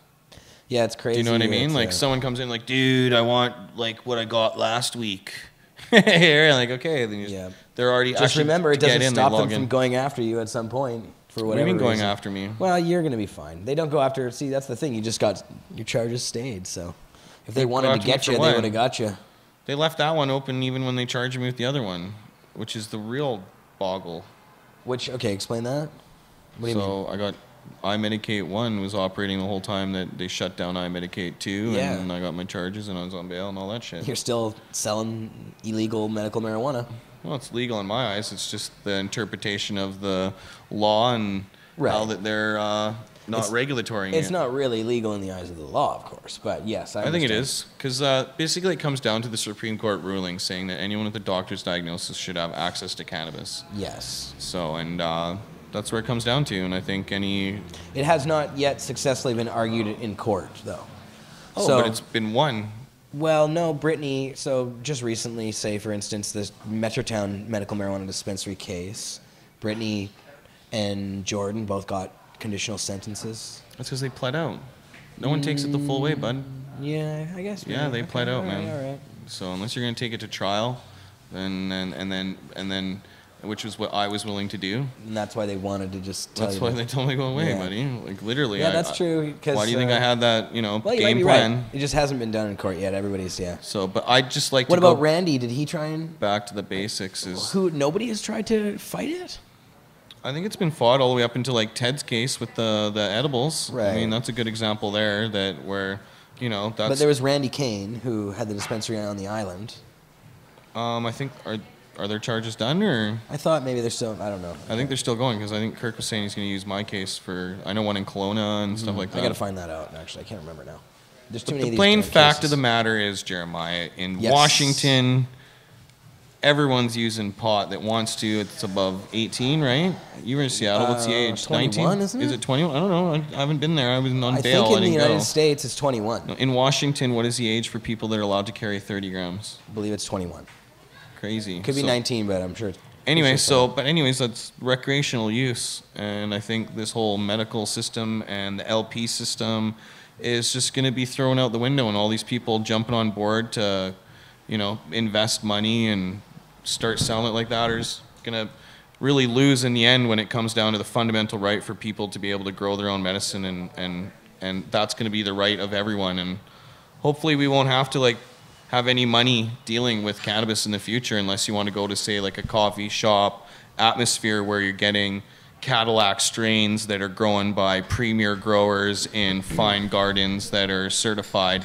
Then of course you want to pay some money for that. But I think in the long run, I think people should be able to have their plants on the balcony, and there should be a good trade system and lots of tent grows, and I think that's the way it should be. It should, you know, I think we've seen it here in Vancouver with even Washington and California and Colorado producing their own cannabis, and the influx of licenses in Canada from, you know, doctors were literally charging $400 for people to get their Fed licenses. So, of course, thousands of more people were growing. Guess what happened to the weed prices in Canada, Jeremiah? They dropped. The prices right now are like $1,400 a pound. As they should. You know, and it's used to be 28 or more, depending on where you are in the country. Because the market's going to be oversaturated with fine cannabis. So if everyone could grow their 6 plants or whatever, I don't think there should be a limit. I think it should be just. And that's the whole point of this, is to bring the prices down. Exactly. So I think that was demonstrated with that alone. And well, that's my point anyway. Yeah. That's why I wanted. That's so I think everyone should use cannabis, and I think there should be no restrictions. Open access. I think it should be simple stuff like fire regulations. Okay, you should have a CSA approved tent that you plug into the wall and that kind of stuff. Sure, and maybe. By the way, I looked up Washington State here. It's 21 verified. Perfect, awesome. So yeah, so anyone 21 or older can walk around with 30 grams of frickin' weed. That's. Yeah. And meanwhile, we're here fighting for medical patients to be able to purchase cannabis that have been certified by a doctor and buying off licensed growers that are federally exempt. It's like backwards. It is backwards. I think Vancouver needs to. I think BC is really the one province that I could see say, Harper, federal government, leave us alone. We're going to operate. It's our own healthcare system anyways. We're going to operate how we want. Cannabis is definitely a medicine. We're just going to make it liberal and decriminalize it, or I say just legalize it. I don't like that word decriminalization. I don't like it either. Well, I don't necessarily don't like the word. I just don't like the concept of I think they should legalizing. Just take marijuana off the criminal code altogether, and just a part of it, and not. Yeah, it should be available for people to buy, not just not have a criminal association with getting in trouble for it.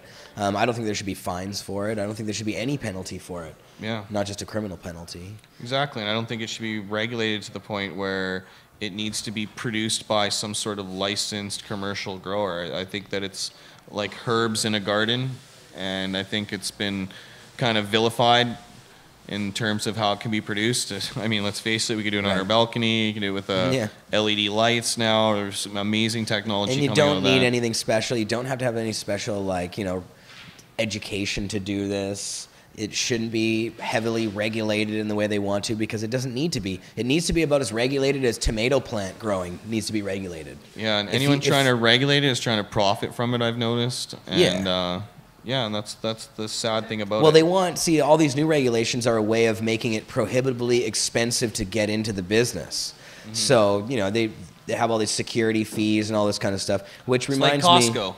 Yeah, exactly. You can only get in if you got one of those cards. Yeah, essentially that's what it is. Rich people you card. have to have a $250,000 card. Yeah. To get in. Marius, let's go ahead and play this Sun News clip about the Vancouver dispensaries. I have not seen this, but I haven't seen it either. So yeah, we should watch this one. We'll see how it goes. It's a few minutes long, 7 minutes long or something. So cool. Nice. With Ezra Levant. This guy's a real piece of work, piece of something. He is a frothing conservative nut bar. But let's check him out, see how he does the Vancouver dispensary spin. You can like turn that off and like ask to film us instead of just coming in here as doctors for like, you know, it's like a clinic, so you can't just like barge in here with a camera. It's an invasion of privacy. Last week, Ada Slavinsky joined us to speak about some other left coast lawlessness, pot pizza, happening in the Vancouver region. Now, apparently, she's getting kicked out of or invading some sort of hospital or surgery facility or Burning Man type setup clinic. Ada, what's going on there in that clip? Well, Anthony, what this is they call it a marijuana dispensary. I would say that dispensary seems to me to be a bit of a misnomer. What they're really doing is selling marijuana. There's at least 23 of these so-called dispensaries around the city of Vancouver. You know, within a 10-kilometer radius, you can easily find 3. So I drove around and checked them out because these places are actually illegal. Even though Health Canada does allow a certain amount of medical marijuana, if you follow their protocol and you have proof from a doctor that you actually need this stuff, these places basically just sell them illegally. So instead of having drug dealers on the street, you have a nice storefront with a sign advertising your services, and folks can go in there and just purchase marijuana. So illegal operations. So I wasn't storming a doctor's office. I was just checking out something that's going on illegally in the city of Vancouver. And what did you find there? Did you speak to any of the people who run the dispensaries, any of the business owners or the on-site medical practitioners? I did, and they're very well aware that this is illegal. I'll play you a clip from Daniel Petrov. He's the director of MedPot Now, one of the clinics that I visited. You run this cannabis dispensary. I'm a director here, yeah. You're aware that this is actually illegal? Yeah, our lawyers told us it's technically illegal, yeah, absolutely. So how can you continue to operate this in Vancouver? When we got involved in it, I got involved about 4 years ago, and I'm not from the industry, I'm from outside the industry, and it seemed like an opportunity at the time. So, Ada, what's going to happen moving forward with this then? If they acknowledge the legality of it, it's out there in the open? Well, there's more and more popping up. There's one just down the street from our office. It's scheduled to open next week. And this is all because Vancouver police have said time and time again that policing pot is not a priority. You know, every time I call them up, I feel like I should just get one of those talking dolls that you pull the string and, you know, the policeman says, oh, policing pot is not a priority, because it's the same line over and over. And so we're getting more and more people taking advantage of what is a business opportunity and running these shoddy operations. When you go back to the back of the clinic, some places did actually let me in to take a look back there. The folks running the operation are very high. You can tell just by looking at them, they're smoking the stuff, and it's not something that they deny either. They told me themselves, you know, we're really happy working here, wink, wink, nudge, nudge. And I think there's a lot of concerns around this. One being that we don't know the quality of the drug that's being given out. Some places advertise, you know, joints sold for $1, $2. So, you know, they say it's not even the greatest quality that's being sold. You imagine the community has, you know, they're always rating, hey, you can get some good stuff here or there. I mean, if there's more cropping up, I guess it seems like they're kind of, you know, there's going to be online guides rating which one has the best goods or something like that. It seems like there's a sector out there. Oh, absolutely. I mean, there's a menu. One of the places I went back, they didn't let me film back in the room there, but it looked like, you know, the David's tea where they pull the different jars off of the shelf and you can smell it. So you have your choice of medicine. Some places, well, they all say that they require a prescription, but, you know, after talking to some of the patrons, a lot of them admitted to me that they don't have any sort of prescription. These dispensaries will often issue their own membership card, so basically a little laminated card that you're part of this club and you're allowed to purchase marijuana. A young man went back there and he looked to be about university age, and I asked him, you know, what are you getting this for? And, you know, he said, oh, nothing, I like smoking it every day. But, you know, there's this kind of wink, wink, nudge, nudge kind of mentality that goes on when he's back there purchasing the stuff. Oh, you know, for sleep and pain, right? You know, nudge. It's absurd, it's illegal, and police are going to have a much harder time putting this back in the box after letting so many of these places open up and letting this go on for so long. Do you see any desire for them to put it back in the box? Because it seems like they're just kind of letting it happen. Exactly, and that's what we saw happen in the States as well. There was a lot of these, you know, medical marijuana dispensary storefronts that opened, and then once marijuana did become legal in certain states, you know, they just take out the medical out of the name and continue operating. So I think that's what we're seeing now in Vancouver is the preparation for legalization.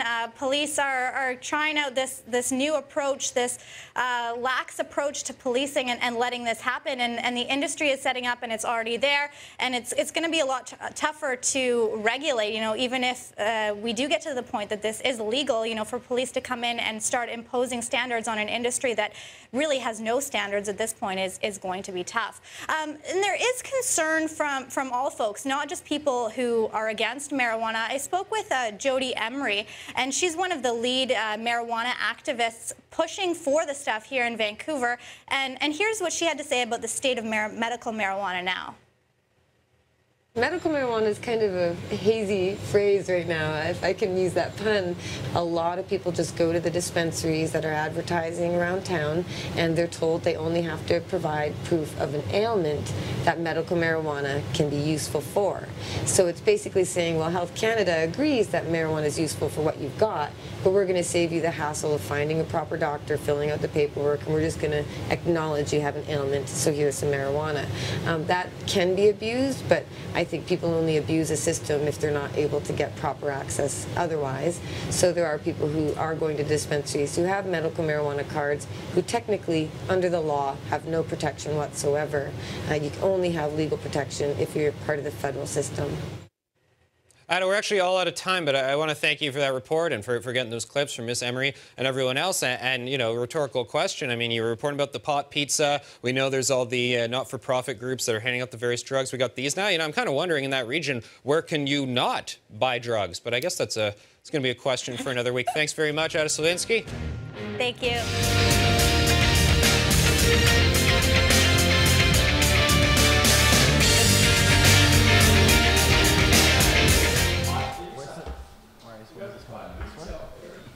Yeah, man. Pot pizza. You're gonna go back to us now? You're back. Nice. This chick's gunning for us, yeah, that was crazy. She hates potheads. Oh, it's a little loud. She needs to smoke a joint hardcore. Yeah, that was scary. I can't believe that she got kicked. I know who she was. I didn't realize, put it two together until I seen Spence on there. That's funny. They ambushed us with a camera at iMedicate, came in. We don't want patients being filmed. Obviously, they're coming for their medical needs, right? These chotches are coming in there with their camera blazing, trying to say pot's illegal. Did you know dispensaries are illegal? Yeah, like clearly trying to press that story. Wow. So we kicked them out, and then they went down the street to MedPot. Now that chick's crazy. Yeah, she seems a little nutty.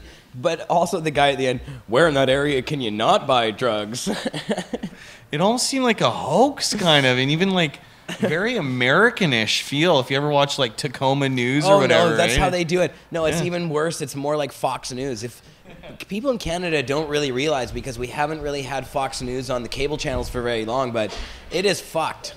Like, it is completely psychotic. Like, these people are really actually crazy nut bars and like frothing crazy. Like they're like, you know, They'll say or do anything. they're borderline like outright racist and just all kinds of stuff, right? They're that American hillbilly style.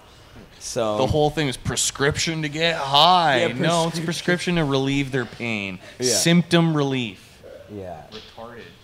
No, they're trying to paint it in a certain way, of course, because that's how they activate their base. These guys work for the conservatives, essentially. It felt like they almost worked for the LPs, trying to push that agenda that, like, oh, we should have, like, Right. trained, Of not course. high professionals doing it. Personally, if someone's begging my weed, I want They them to be mention your high pizza as place. balls. Yeah, well, she's obviously reported on the pizza place, so. Yeah, I got an itch. Yeah. I got so much publicity, I can't keep track of who came Yeah, in you and what. didn't like. Sun was pretty good. It was though, on if I the remember. Tonight Show and on all kinds of American Letterman, TV. Tonight Letterman Show, talked about the High pizza Times, place. Time Magazine. Yeah. Globe and Mega Mail, Ill. Toronto Sun. And that's where we're gonna party LA tonight. Times. Have some lobster pizza. Yeah, lobster pizza. Infused lobster pizza. For sure. Nice. And we got gluten-free. Where is Mega Ill? Tell everybody. 646 Kingsway, buddy. 646 Kingsway. Here, you should put that a little more like that. 646 Kingsway by Fraser. You don't have to do that, but here, I'll take 9 till 2. I didn't say it loud. Said it low. Very man-low. At 9 till 2. And is Mega Ill usually open till what time? 11 or 12. Nice. Or 10, like on... And this isn't just some shitty pizza. This is like gourmet style. No, Delicious. we're actually adding to our menu. So when you come there, we usually have specials now, and we've got organic, hormone-free beef also. So so you can like make your own pizza. Yeah, when we opened it up, it was like, let's just get a pizza place going, man, so people can come get high and eat pizza. And then like, frickin' Globe and Mail came and, you know, just blew up, like way bigger. So now I'm like, oh, we broadcast wow. our show from there. We gotta one time. like up our standards and have like a big menu and like soups and salads and all that stuff. So we're building it, and you know, we've only been open since the end of December. Can I get an infused soup? We can infuse anything, actually. In reality, we're masters of infusion. I want some weed soup. I want a shirt like that, Masters of Infusion. Bam! Ah, hey. It's a good one. We just came up with that on air. Steal it and you're dead. Masters of Infusion. I like that. Okay, and now, what time is it? 5:44. Well, this is pretty much the whole show. I'm gonna So play a good. video at the end of the show. Oh shit! No, it's not. Oh, the show just got exciting here. Hey, Redbeard. Look show. who it Just is. Look at this. How's everyone doing? Good, man. Not bad, Mr. Beard. Give that guy a microphone. Oh, thanks. How you doing, Redbeard? I'm doing very well. How are you doing, And, Jeremiah? I'm doing very well. I haven't seen you in person since Toronto. Yes, that was fun. That was fun. I've had a couple fun days. Yesterday and today, I had to get my bus on the road. Ah, very nice. I think I named her Bessie. Bessie the bus. Yeah, we can see her out the window, actually. Oh. Down on the corner of Canby and... Dope shit. Oh, Hey, yeah. fun. Yeah, local yeah, city life is bus. good. Looks very familiar. Been super busy. So, and what are you doing with the bus, Redbeard? I plan on doing a cross-country tour in the bus with torches and fellow glassblowers, and we're going to film the whole thing. We're going to make a different piece in each town. We're going to auction them off, maybe involve some charities, maybe involves more education, you know? Cool. Yeah, I think it's going to be a fun one. That is. Cool. Wow. It's a good idea. It must be done. And I volunteer. And so, Redbeard, your thoughts on the Champs Expo in Toronto that we were at? You know, it was incredible. It was a lot smaller than Marco did, but it was great. I have no complaints. Every glassblower I talked to had good sales, which is really important for us. That pays our groceries. And we all got more orders. We networked with lots of stores. It was noticeably different. You know, was it as good as Marco's? It was just different. Marco had worked 4 years and kind of had a certain thing going, I guess. Well, he you spent know, the extra money too. Well, it was really hard to live up to. Yeah. But he went bankrupt, so I mean. Exactly. Champs is a smart company and they've been around for so long. That's why when people are criticizing that, I was like, well, they took over a show that didn't make money, you know. yeah, and they cut the corners to make sure that they could come back. I And think. do it again, And not right? cut corners, but tried to save some money. Right. Like I didn't mind if I didn't have carpet in my. Yeah, I booth. don't care about the carpet. But anyway, I mean, it's not. it was good. It was a total success. I'm glad. I hope Champs comes back. It sucked they didn't have the back open was the only thing that sucked. Oh, that was major. I think that is definitely everyone's largest complaint. Other than that, it was great. Yeah, that definitely. Yeah. Yeah, that was unfortunate. Smoking in front of, medicating in front of the Blue Jays fans. That was unfortunate. All the kids and moms, and I usually try to avoid that, to be honest. And we all, I think, do mostly. And yeah, it just kind of was unfortunate. Yeah, it was kind of funny though out front where we had. I was literally deep in thought, thinking of all the children I blazed in front of. Herb was out there, Bong Man was out there, and you have literally thousands of Jays fans walking by, streaming by. A couple days too, wasn't it? Two. Yeah, I think they and played all twice of them. that I took weekend. photos. They all have these like squinty faces. They're like sniffing the air. Everybody can smell it. The little kids are like, "Mommy, mommy, what's that? What's that smell?" Yeah. Well, we all stayed We're at like, that that's hotel just there Jer too. from the Cannabis Culture store downstairs. Yeah, puffing large. Smells like weed. Constantly. Yeah, I said it was a good opportunity for some education, at least, with the Blue Jays fans. We had a chance to educate some people about our medicine, but all in all, it was not a very positive experience. No, it was kind of a lame thing that they were, forced by the convention center itself to make that whole area off limits. But I actually myself talked to the guys from the convention center, and it wasn't Champs' fault. They did their best to try and make it happen. Yeah. So it was just the guys at the Metro Convention Center said, nope, new rule, no smoking of any kind anywhere on premises at all. So I guess our next event is at the Art Gallery, hey? Cannabis Day. Yep. Excellent. I'll be back Very in the soon. glass stop. And We'll then have your that big reserved. That's right. glass gathering. Reserved That's this what I was year. leading up to. I want to plug my I'm glass still allowed to gathering. go, right? Oh, yeah, you are. I'm going Everyone to stay in a hotel, though. I don't think anybody is banned this year. I didn't think I was banned. Was I someone banned? We It won't just talk scared about me. that. I was just There joking. there has been, yes. I know the goats have got to tone it down, but there's been a ban. But Matt Murnaugh will be allowed back this year. Yeah, that's right. Yeah. But yeah, we're allowing Matt to come. I'm just coming to buy glass, man. If I'm not, Well, that's the only got idea. It's a banned great because chance he to refused buy to wear glass. pants. A great chance to meet the glass Can we get blowers. buy the glass blower this year, so I don't have to pick the glass piece and then go Yeah. find them? Yeah, we're gonna try and label the gallery nicely. Or label it. Yeah, exactly. that's a good way Well, too. A lot of my colleagues don't have business cards, so I'm trying to encourage that, and we'll make up some signs. I like it that it's by where they're blowing, because then you just walk up and negotiate. They should put prices on it. Yeah. And we should. So this is July 4th, 5th, 6th we're talking about. It's Yep. the Great Sick. Canadian Glass Gathering, and it's above Whistler. And if you want more information, go to gcgg.ca. That's right. Such an Now, awesome event. For people who can't make it all the way up to Birken, BC is where it is, isn't it? Yeah. Yeah. So it's I had the chance to go there last year. It was fucking awesome. Yeah. It's beautiful And out I'm there. going back this year for sure. It's on my Yeah, schedule. we'll be so- broadcasting all weekend. That's right. We're gonna do The some big thing Pot this TV. year is we're doing a documentary as well. I've got a videographer coming, the talented Dave Mai. He's worked with some big people in all kinds of industries. But Excellent. anyway, he's really talented. He's bringing all kinds of camera gear and all kinds. And we're asking if, like, for instance, if you come with a camera, and I know Bert Easterbrook always does a lot of work with his camera. Yep. If we can all share that footage, Yes. and everyone will, of course, be credited and whatever we can do for sure. to accredit that. But the more footage, the better, as I understand it. He'll edit it all together.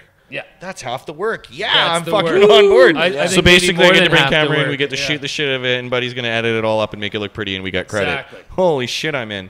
Thanks. Yeah, I thought so too. It's I'm new to the filming thing, but I see editing. Editing's is, half the woo, game. More than half in my It takes a world. lot of time. Just ripping the content from the camera onto just editing. the conversion takes like hours. So. And that's why That's the what I Redbeard do show all is day live. long. Yeah. They do. With no editing. My one Well, camera's a it still full takes some screen time. movie camera. That's So what I do in the background when nobody's Exactly. paying attention. Yeah. Jeremiah's the Wizard of Oz behind the curtains. But yeah, and speaking of Redbeard, I thought you did a fantastic job of hosting some of our footage at the Champs Expo. Oh, when we thanks, were doing man. The glass Your blowing show stuff. in total, I've been Fucking watching. awesome. Yeah, you really put together a good show, buddy. Thanks, and man. It was like- representing the glass movement. Like Yeah, I and always thanks. love Saturday. watching that content. You Yeah, that's fill in the that idea. hole. Every Yeah. Saturday, 4 p.m. Pacific time on Pot TV, the Redbeard show. And tomorrow's Live show glass is going to be blowing. live from Birken. I'm Live gonna. from Birken. I hope so. Gotta get We'll the talk get in the back then. afternoon. It might be last minute, but I'm going to be at Tank's studio. As long as Oh. we've got gas and glass, and we'll be live from Tank Glass in Birken. He lives about a kilometer from the gathering site. Oh. And I should mention Colby Quest lives there as well. Cool. I never took into account when I did my filter calculation that sometimes the filter pops out and then you got to pop it back in. That would be an extra 5 seconds of your life taken. Yeah, and it just popped out of me. Hey, so like, I'm intrigued by the sparkliness of this, just because I really like sparkles. But it's so cool. Wow. I got an hourglass one too. Nice. But that's pretty cool. Are you gonna show the Can't help camera? it. Yeah, yeah. Go ahead. Can they see it's like that? ruby slippers. Fuck showing off the weed. Show off your ruby slippers. Yeah, you should show some of this weed off too. Oh, what do you? Oh, you got some good stuff to show off.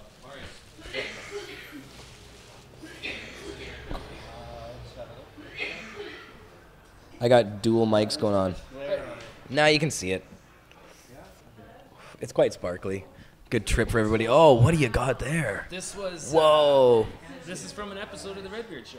Oh yeah, I think I do recall. It was the Dichroic episode, and I think I called the episode More Schnizzle. Oh yeah, I remember it. Yeah, like I do that. remember it. Yeah, do you want to? Yeah, I modeled that Vanna. Thanks, Mark. So this piece I made on one of the episodes, it's the dichroic sparkly glass. I showed you how do we apply that, and this was a Sherlock I made, and it you can hold water in it or without water, either way. Oh, and actually it's a recycler. That's the see the gap right here, so the water recycles right there. Yeah, it's a lot of fun. Yeah, that thing is slick. You could work for the prices right, bro. Very nice, very nice. Ah, you could. Easily. Oh, Deadly, you've got the popcorn. Oh, you want some of that? No, Here, eat I'm some of fucking- that. I just popcorn. always, when I see Jeremiah's shows where popcorn is involved, By the end of the episode, I'm completely crippled and can't degenerates. speak. Yeah, I know. Things get a little slow. I think that's it. I sold all the other glass. That happened if you early need some on this fine show. glassware, go downstairs, 307 West Hastings. CCHQ is stocked up. You can find Redbeard's glass right here in this very building. Wow, nice work. That's your trail. Yeah, usually I have my Redbeard on the show, but I didn't have another hand to grab it today. I gotta watch my medicated levels. Driving the school bus. So are there going to be goats at the gathering this year? Yeah, So I'm there's- looking forward to the goats. Yeah, 5 or 6 goats live up there now. 7 goats now. I think we might Wow. eat one. We're gonna eat a goat at the gathering. roast? One of my goats. I'm bringing some goat meat. Oh. We'll have some curry. Only whoever Curried wants goat? it. Yeah, some organic curry. Like last year, Redbeard, you had a fantastic chef there. Same chef coming this Oh, year. man, My bro, that guy is so Radical good. Beard. Radical Chef Beard? Seamus. Yeah. He Chef is Seamus. awesome, man. He's great. And he all organic, all local food, all lovingly prepared, lovingly grown, lovingly slaughtered if it's meat. I'm not a vegetarian, but I do believe in good practices. So that's the plan. I'm also raising chickens, and if they're big enough, I'm going to bring some of my broilers. Chickens are good. I do those on my Yeah. farm too. Yeah. Hemp-fed, They're free-range so chickens. easy to They're so raise easy. chickens. If you've grown weed, Oh, and then it's you so convert easy. to chickens, It's you're an like, 8-week fuck. crop, too. Yeah, it's quicker than weed. It's great, yeah. And I love it. I like And you know raising what? chickens. I did a couple hundred chickens, and I gave away a few. People were like crawling back to me, like, "Dude, I'll give you $20 for a chicken." Like, I Yeah. couldn't believe it. Yeah. Chicken sells itself. It does, yeah. And honestly, does, people in the seriously. city could raise a couple chickens. Like, it You're wouldn't allowed take to in any more Vancouver. room than a cat or a dog. I could probably. mean, even inside your I should house. do it in my apartment. Yeah. You could, Jeremiah. You really could, without smell or anything. Worm composting and No. chickens. Yeah, you can spin On my balcony? Exactly. You can I feed have like, organic feed 500 mixed square with hemp feet. hearts. That would be perfect. I do an organic Not on my feed with hemp balcony, in my hearts. whole apartment. Killer. Yeah. Sweet. So yeah, I guess we do have one more video I was going to play just at the end of the episode, but I guess we have that was basically listing off what's happening this summer after the glass gathering. And we Kush have the Cup. Kush Cup. End of the summer. That's right. Yeah, August 29th, 30th, and 31st. Right on. End of the summer. That's what you're doing. Making And the he cups. hasn't announced the guests Yes, yet, for but sure. That's coming soon. I can't, but I will. Very soon. I'm There's so sure I Corey. announced my Hi, dates. Corey. I look forward to those How are announcements. you? It gains, I can tell you people after. get excited. It's good to Did gain you have momentum. anything you wanted to say on the show Right today? on. Yeah, you do? You want And to then come we on have, and say let's shout out to Speaking of which, I need Prairie some money. Cup. Hey, I'll yeah. be there I need as some well. money. Yeah, I need some Jeff Lundstrom puts on Anyone a want to sponsor Prairie the Cup cup? this Prairie afternoon. Cup. That's September 25th and 6th, and we will Yeah. be broadcasting live from there as well. Yes, hell yeah. If you're not there, I will, but you better be. I usually I'll be go. there. I hosted it Yeah. last year with Murdoch. Exactly. Yeah. So I'm not and sure I'll what's be happening blowing this year, glass but- in the building as well. And gotta get anyone ahold that of wants Jeff, to actually. sponsor Kush Cup, get at me. I can tell you who I'm going to have at the show if you call me. Yeah. Email me, info@kush.ca. I need sponsors. You get tickets, and then Sponsor you get the to meet Kush all the Cup. VIPs. I think I'm well medicated. Everyone. Awesome. So Corey's here too. Now, Corey, do you want to maybe hop on the couch? Redbeard, do you want to No, I'm gonna trade a because spot? I have to keep rolling. We Okay. are starving. Ah. So we're gonna go eat some fine Mexican food in the neighborhood. Ah, you should. There are a few very nice spots around here for Mexican. Thanks for having me on, Jeremiah. Nice Yeah, to for see sure. you. We'll see you tomorrow on air. Give me one of those too, my friend. Love you, man. We'll see you in Birkin, man. Good to see you. See you at you. the Glass Gathering? No, you'll be at Cannabis Day. I'll be there. I hope. It's getting hectic. I started to say I might have to skip Cannabis Marius. Day, but Psh, I doubt that. I doubt that. I bet. Can't skip Cannabis Day. It's going to be huge. Last stop, bus stop on House Street. Yeah. Awesome. Yeah, I want to talk to you about coming out to that glass gathering, maybe. Yeah. So, Corey, what's going on? Well, a couple of things. Just got done making the video for Watermelon. Oh, yeah. Yeah, That's right. for her. And you have a piece that you just interview. submitted to me about that, right? Mhm, I did. So we'll be publishing that very soon, probably Oh, on you Monday. will? Yeah. Oh, right on. I wasn't sure if you're going to publish it or not. Oh yeah, well why not? Yeah. I was I haven't hoping. I haven't read the whole thing yet, but I. Right on, right on. So sweet, Jeremiah. We're gonna publish it, of course. Pretty much publish anything. I'm joking. Yeah, this guy's written Opening stuff of a for paper us. bag, you know, whatever. Yeah, no, that's cool. So tell us about what Watermelon's up to. Well, she did some stand-up comedy recently, and she's going to be appearing again July 11th and 12th at the Rio Theater. She's going to be opening for Scott Thompson from Kids in the Hall. What? That's Yeah. cool. Yeah, so it's pretty exciting. I'm hoping I can score a ticket. I don't know. We'll see.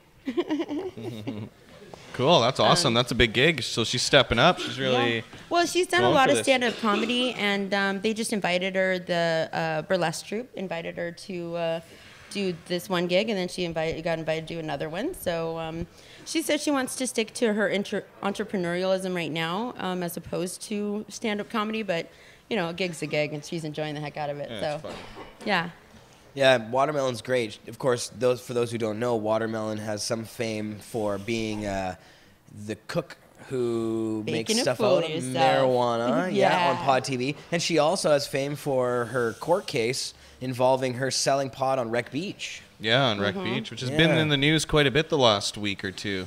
Yeah, Trying because to Wreck crack down Beach on- is the cops are totally retarded here The in piggies, Vancouver. they Sorry, set up a sorry to tent. use You that. can shoot up I heroin, shouldn't no say that, problem, but God forbid you party on a the beach. cops are really as not adults. very nice. You know, I find something weird about the cops. They're always at strip clubs on Wreck Beach, at the nude beach. You know, they're always like in places where they're perving on girls. And didn't they just release some footage that showed the cops like zooming in on girls' boobs and stuff, and like Yeah, they're you know, bored. They're these cops. And they're I want to creeping write an out on the article. girls. Why are Bloated and cops overgrown. always in strip clubs? It Oh, seems no. like they permanently just have a station there. And actually, I heard that constant invasion of privacy they to were live put in a this station on country. Wreck Beach. They want to have Yeah, a no, the permanent, piggies set up a tent out there. a permanent Roadblocks. police tent on the nude beach. Give me a break. Yeah, ridiculous. I wonder what are they wearing? I feel more free in Yeah, China. as long as they're nude, I'm down with it. Yeah, the cops got to be nude. The cops have to be naked, but if they're That's a not good naked, point. they're not allowed to be there. Yeah. If the cops I'd were really like to nude, know. I mean, they could wear their belt, their like gun belt or whatever. Yeah. We'll give Now them that. I would definitely support. If they would go nude, then that would be fucking totally awesome. They'll have to ask everyone in the force. All right, So, who's doing this one? The people. Yeah, is that your gun on your hip or? You just have to see me. That'd be so good. So people might not have seen when I came in because it's on the other side of the camera, but I brought my vintage bicycle in. Oh yeah. And you I did a photo shoot today with it at Purdy's factory because Oh, they've got cool, the like a chocolate wonderful factory? yard. Well, they got a wonderful yard to shoot in Yeah. and a wonderful background. And then I'm actually going to That have bike it is so at cool. Car Free Days. Well, it's actually the like sexy cousin to the one that's downstairs in the Amsterdam Cafe. It's got all the same parts and pieces, but my frame is vintage. Yeah. Yeah, yeah, Cool. so it's pretty I badass. wish you could. I wonder if you can bring it on camera. Well, we just somehow. might No, have you to do can't. that. We could turn the camera around though, maybe. I could bring it and hold it up. Just don't want to Anywho, break it. It's vintage. it's going to go be touch at it. Car Free Days. I had it at the Global Marijuana March decorated, but I'm also going to have it at Car Free Days at the Sensible BC tent, all decorated up as well. Yeah, you had it like a medical marijuana, like cool little logos and posters and stuff on it. It was pretty cool. It's a cool bike. But Are yeah, you going to okay. be my Vanna White again? What's that? Are you going to be my Vanna Yeah. White and get the bicycle over here? Here, let me do it. Actually, let me do it. because then I can put the thing back in its proper. Okay. I will Excellent. talk. Okay. So what year is the bicycle? 1978. It's a really good year. Nice. And how did you acquire it? Did you purchase it? Did a boyfriend give it to you? Did you acquire it? Actually, I had a roommate who owed me rent. Yeah. And I accepted it for rent. Nice. And I actually had an accident with it, unfortunately, a few years back. And we popped the inner tube. And when we took it out, it said original equipment. Oh, I was sweet. shocked. Oh, crazy. Yeah. Nice vintage lowrider parts on it. Beautiful. What happened? Huh? Did you capture Did you it? get- I did, yeah. Oh, okay. Oh, okay. Awesome. So we were too busy talking. See you later. I'll See catch you up with guys. you online, Redbeard. Peace, guys. The glass blowers are out. Hey, give me a call. Peace, guys. I'll catch up Call with me. you online. Yeah, buddy. I'll tell you who's going to be performing. Call me in like an hour. 78 bicycle? Yeah. Yeah. Yeah, it's a good year. 78. Yeah, that's right. Yeah, One it's year before definitely- I was born. Well, the thing is, when I popped the inner tube and it said original equipment and it was out, I went, okay, I can change up some of the parts. And the seat had gotten a little bit of wear and tear. I could have put handle grips on there that were lowrider as well, but the original ones are in such good condition, I decided to leave them on until they Vintage wear out. bikes are cool. Yeah. See, this is the kind of stuff that's fun when you smoke a lot of herb and start working on your cool vintage bike, or you do something, Like, I like working on those toys, putting it all together, shining them up. And the vintage just has some sort of cool... I love old stuff. Well, it's nice to set it up next to the one that's downstairs that's a new reproduction of, of a vintage style. But it's painted up like Rasta colors and stuff, right? No, the one downstairs is all flat black. It's kind of there's the one that's painted up like the Amsterdam Cafe, and it's like the one everybody looks They at. used to sell them but then down it's got a gangster one right next to it that's kind of like, don't look at me. It's got an attitude. The bicycle does, I swear to God. So this one is like its sexy cousin, I swear. That's cool. It's got a vintage frame. It's cool. Now, Corey, you weren't at the Canadian Investor Conference session, were you? No, you weren't. That was one I didn't see. You're usually at all of the different pot events. What, did that I miss happen. something? You missed something. You did. Yeah, no, I was missed surprised you something? weren't there. I was kind of OMG, shocked. I missed something. Yeah. No, but at the Vancouver Convention Center on last Monday, I believe, this Monday, the one that just passed, the Canadian Investor Conference was there. Now, this is like an expo, trade show kind of thing where a whole bunch of businesses come down together and try and advertise the latest investment opportunities in Canada. Oh, I see. So No, I just thought it was a rerun of the Green Rush. So no, it wasn't. but some of the people that were at the Green Rush were there. The guys from Next Gen who organized the Green Rush conference gave a speech. Jody was there with a panel of people talking about the medical marijuana industry. Okay. And so I actually have that video. This is the panel discussion on medical marijuana profitable opportunities is what it was called. And yeah, this was at the Canadian Investor Conference. So we're going to play this right at the end of the show. But before we do that, I'm going to, say goodbye and do all that kind of stuff. So if there's anything we want to say before we got to go, Mark. Did you want to play the watermelon video? Or? Oh, you have that video? It's on your wall, I think. Oh, is it? Yeah. Maybe Marius can It's on my wall for brew sure. that one up. I want to say I love a little everyone. saucy, by the I hope way. you have a wonderful weekend. And be kind to everyone and try and be empathetic to other people. And have understanding. an awesome time. Yeah. That's a good thing to say, for Yeah, sure. That's I it. love this sticker, by the way. Oh, and come party with me tonight. At Mega You're Il down, Pizza. yeah. Is there a party? I am really Yeah, hungry. partying I at could Mega. use some pizza. Nice. Got some fresh things for the menu too. I like the stickers. That's why I'm You can gonna have eat the sticker. popcorn now. I got them printed to be given away for people Stop that are going Harper. to use them, and I know you're going to use them. See, what you No, I need to will. do is we need just a Harper sign. Harper that you one, can I know. stick I on the posted that stop on. signs, As yeah. soon as I seen it, I was like, "Damn, that's my next sticker." But these work too. You don't have to have a stop sign to put those anywhere. You can just put them right That's on true. your Because neighbor's usually car. They'll take them down from stop signs. That's true too.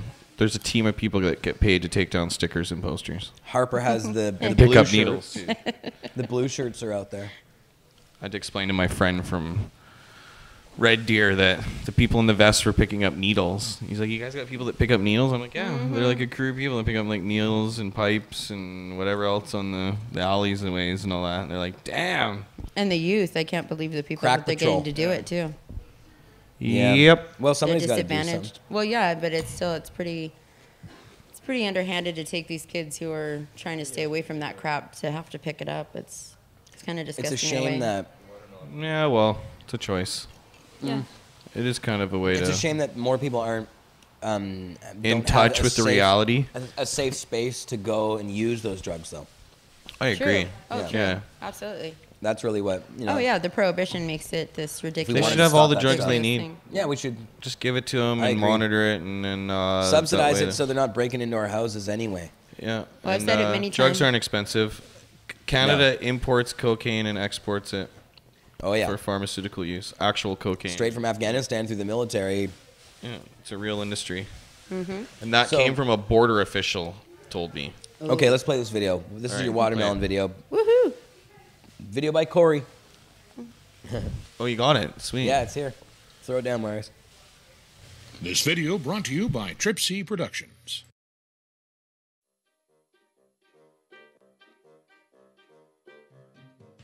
You can't buy love, but you can buy licorice and love it instead.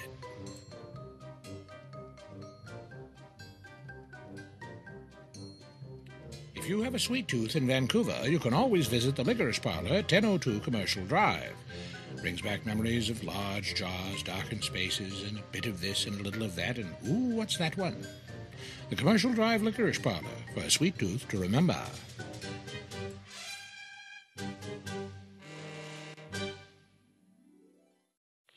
We're here at the Commercial Drive Licorice Parlor with purveyor of sweets here, Watermelon, the Weed Diva.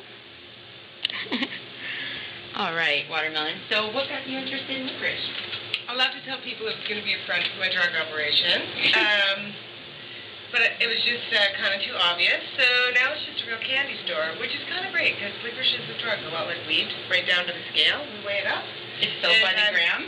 Sold by the gram. I'm very cut out for this job, but in all honesty, actually, there was a woman here called Dutch Girl Chocolates, and she was here for 15 years, and she sold licorice. So we kind of carry on that 15-year tradition. And those who love licorice a lot. Yes. Much like people who like weed. Yes. Very cut out for this work. Love it a lot, yes. Okay, and is any of the licorice made here in-house? No, not really, no. Okay. I make a little licorice ice cream and cashew, like I make licorice flavored things, but most of the licorice is imported. Mostly from Holland, Finland, we have Denmark, Germany, Italy, Australia, New Zealand. Yeah, so lots and lots of different licorice. And then you said you also make do some of the chocolate dipped candies or chocolate dipped fruit? Yeah, we do. We make a few of the chocolates in-house. We make the coconut clusters, and I dip organic dried fruit in 64% cacao. But the rest of our chocolate, because I'm not a chocolatier, I'm very talented, but I'm not a chocolatier, we order from Charlie's Chocolate Factory. Oh, nice. But we also have great, bulk, Dutch cocos in-house, too. So we're a bit of a Dutch deli because my supplier's Dutch. So we get those kind of chocolate sprinkles that the Dutch put on their toast and the best cocoa in town. So if you want to make hot chocolate, come see me. Nice, nice. So what's this website, Baking a Fool of Yourself, all about? Baking a Fool of Myself is a free marijuana cooking show designed to help teach you to make pot food at home. It's really simple. I think there's a lot of confusion around making pot food. I think that if somebody over-medicates the first time they make pot food, they may never return to that medicine, and there's a real injustice happening there because marijuana can be one of the greatest medicines around. So I like to kind of remove any illusion and help people make marijuana food that's manageable, that's reasonable, and that's going to help them long term. Excellent, excellent. Okay, so I noticed there's a lot of hula hoops in here. Do hula hoops naturally go in a candy store?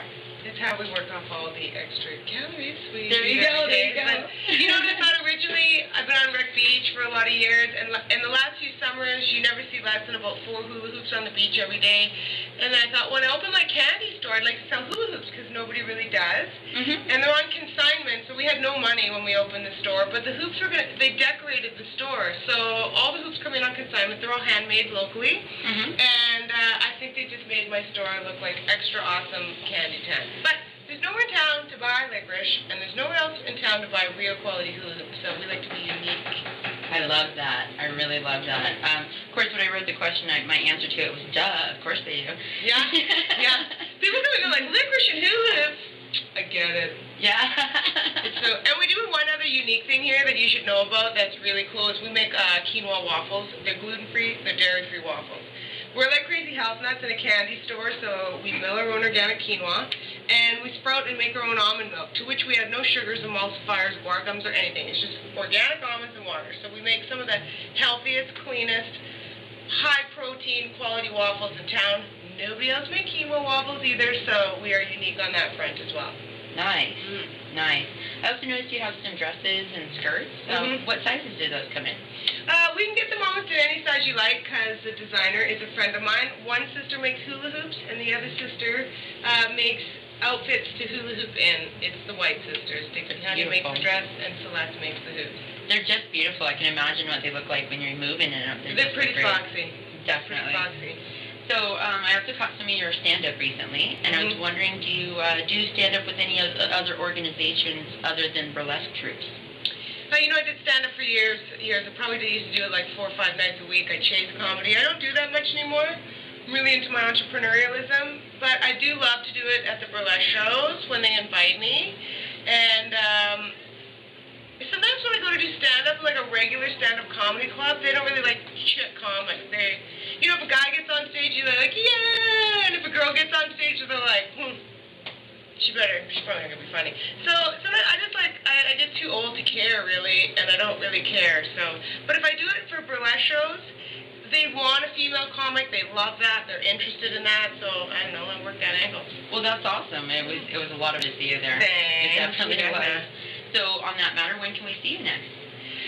Well, I hope they announced it because I'm supposed to be playing, July 11th and 12th.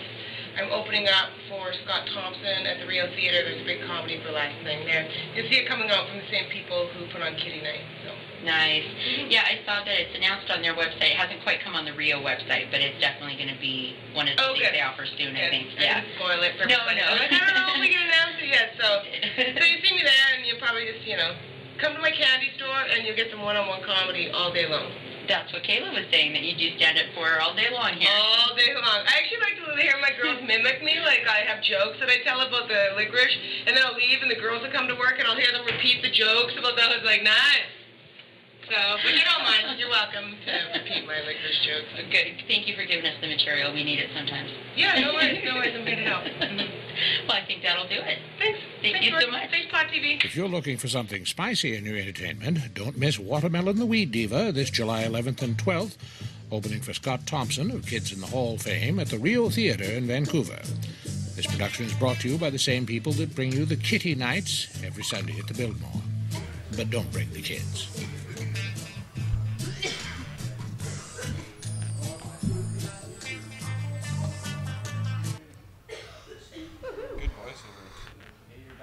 Nice.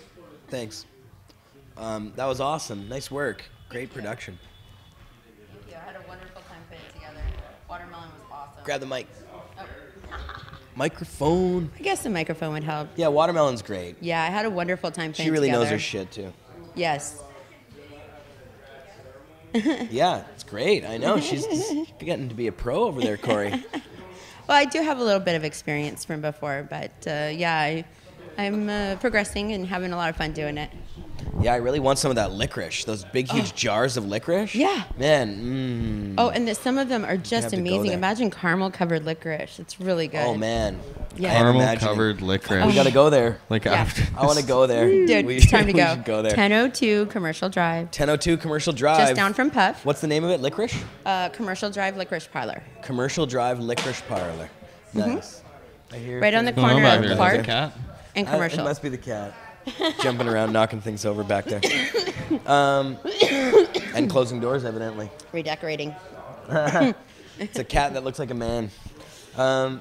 So, yeah, anyways, I guess this is about the end of the show. We should wrap this up. We'll play the Canadian Investor Conference video right at the end here. But big thanks to everybody who came on the show today.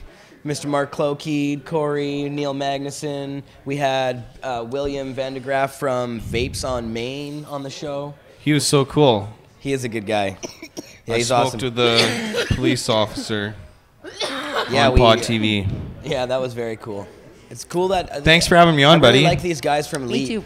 You know, who were former police officers who have realized how Converted. ridiculous it is. and- Yeah, man, it's so awesome to be in this day and age. That's for sure. Yeah. And a bunch We of need other more people of 'em. better come out of the closet soon because they're looking worse and worse. Saying pot's bad for you and shit. Like that news thing, that was just Yeah, that straight Sun crazy. News That was- coverage, pretty ridiculous. Oh, we watched some Sun News coverage earlier about the medical marijuana dispensaries in Vancouver. They weren't very friendly to everybody, and they Basically kind saying of they're illegal. Yeah, ambush them. They're like, oh, pot dispensaries are illegal. What's going on? Yeah. Like, yeah.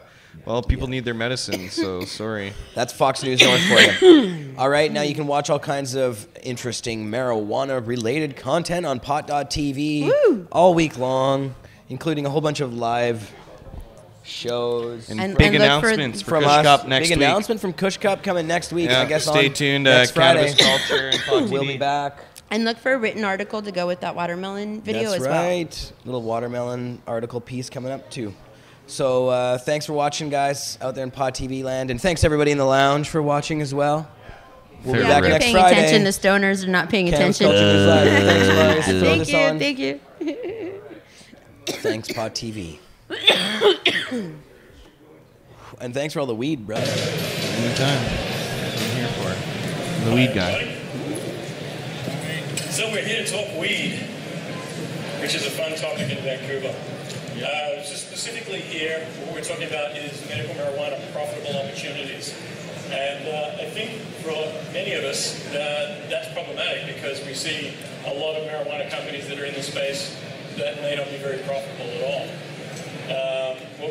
What I've been trying to do at Stockhouse for the last 3 months is cover the sector on a daily basis with a view to not necessarily promoting the sector, but to take the sector to task whenever it doesn't match up to what it should, which has been pretty easy. It's kind of basically been shooting fish in a barrel to this point.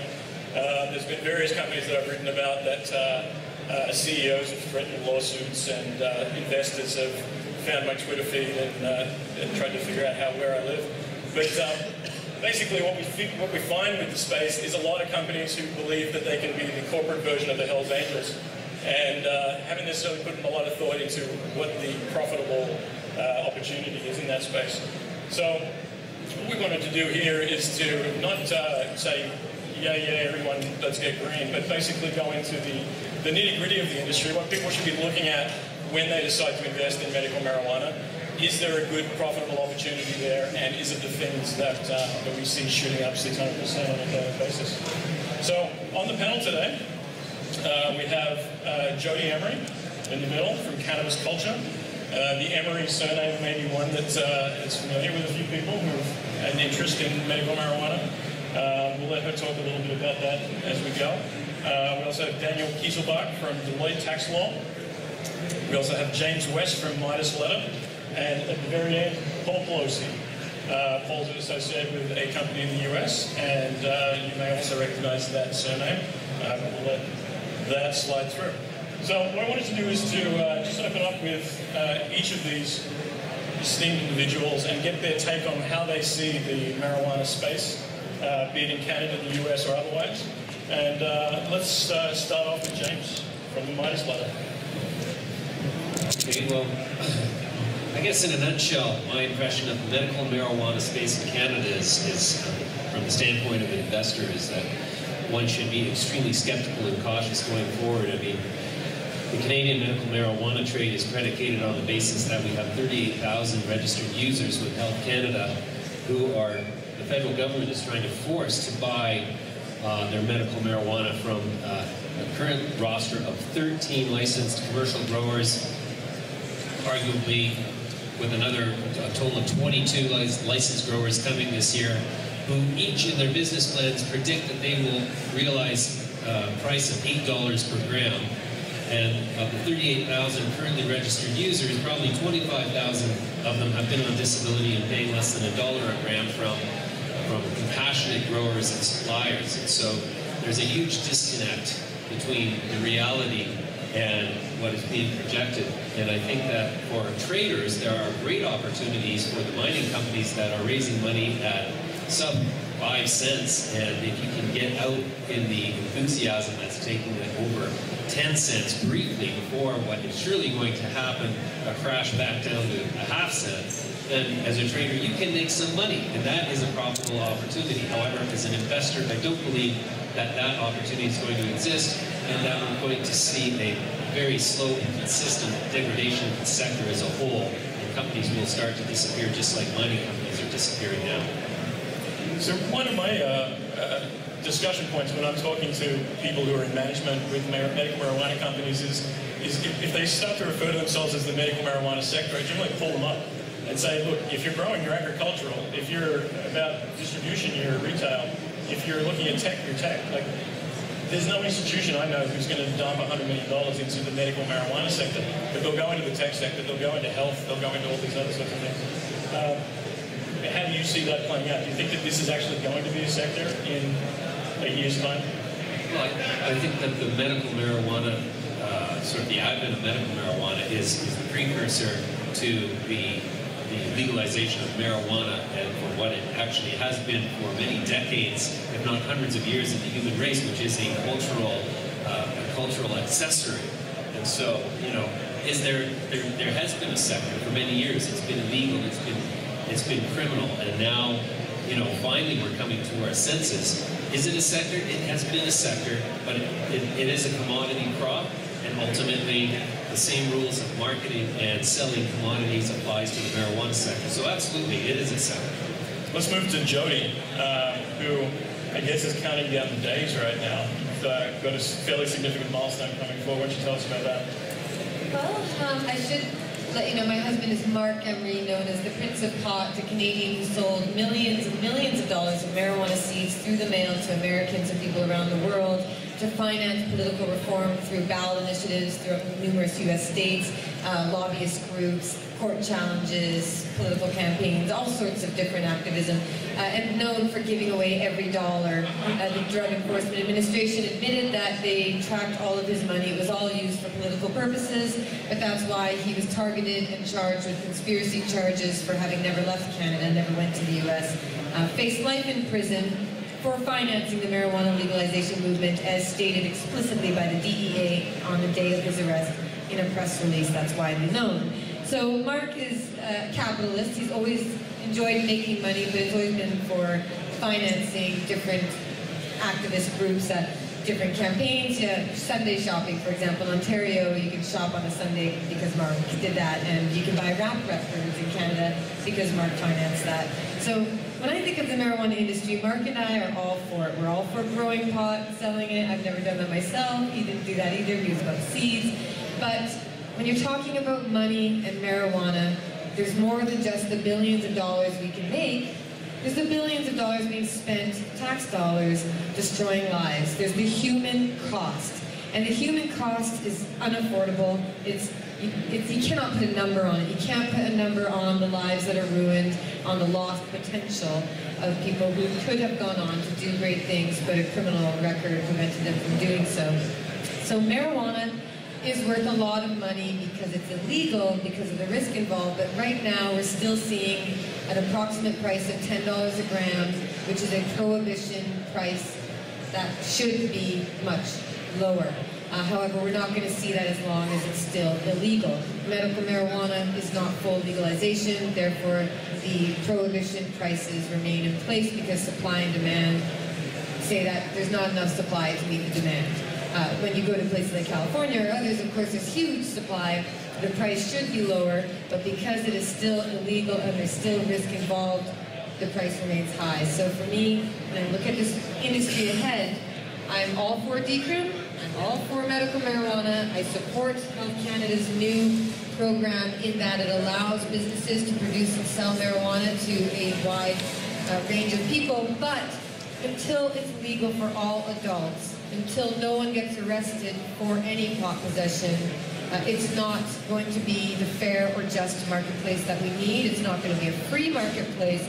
And again, tax dollars will continue being wasted, destroying lives, and those are potential customers, so why arrest them when really they should be able to buy your pot instead. So yay for money, yay for jobs, but when you think of the cost, let's talk about the human cost, and when you think about where you want to put your dollars in the new industry or industries that are emerging, try to support those businesses that promise to campaign to change the laws so that nobody gets arrested for pot.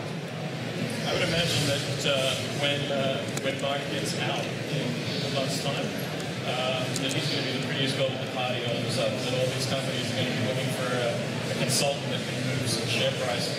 Has there already been sniffs in that direction? Oh, I've been receiving plenty of messages from people asking me where should I put my millions of dollars, asking me where can I get millions of dollars, asking where should we go, what should we do.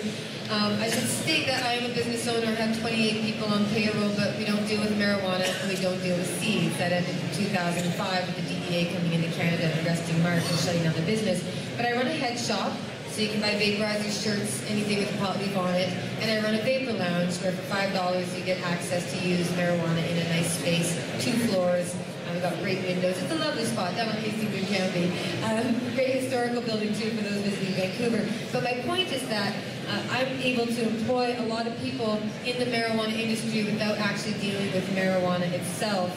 So Mark and I have been able to demonstrate over the years that you can still finance a business, you can pay taxes, you can give all your money to different causes just through marijuana-related businesses, not the marijuana itself. So yeah, we've got a lot of people saying we should sell seeds, we should sell weed, but I gotta tell you, I'm a little nervous when a foreign government threatens your man with life in prison. I don't think he'll be selling seeds again, but we'll be happy to endorse companies that are making money in an ethical way, and that just means making sure nobody gets arrested or goes to prison, and that they campaign for no more prison for anybody.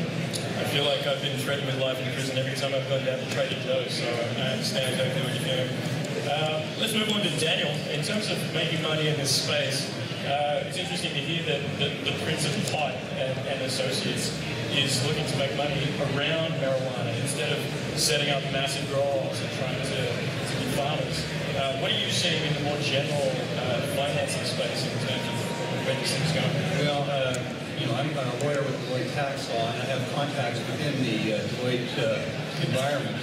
And I guess Deloitte is the leading go-to-market company at this point in time in providing advice. There are maybe 4 to 5 licensed producers that were assisted by Deloitte. And there are opportunities, at least at this point in time, for making money.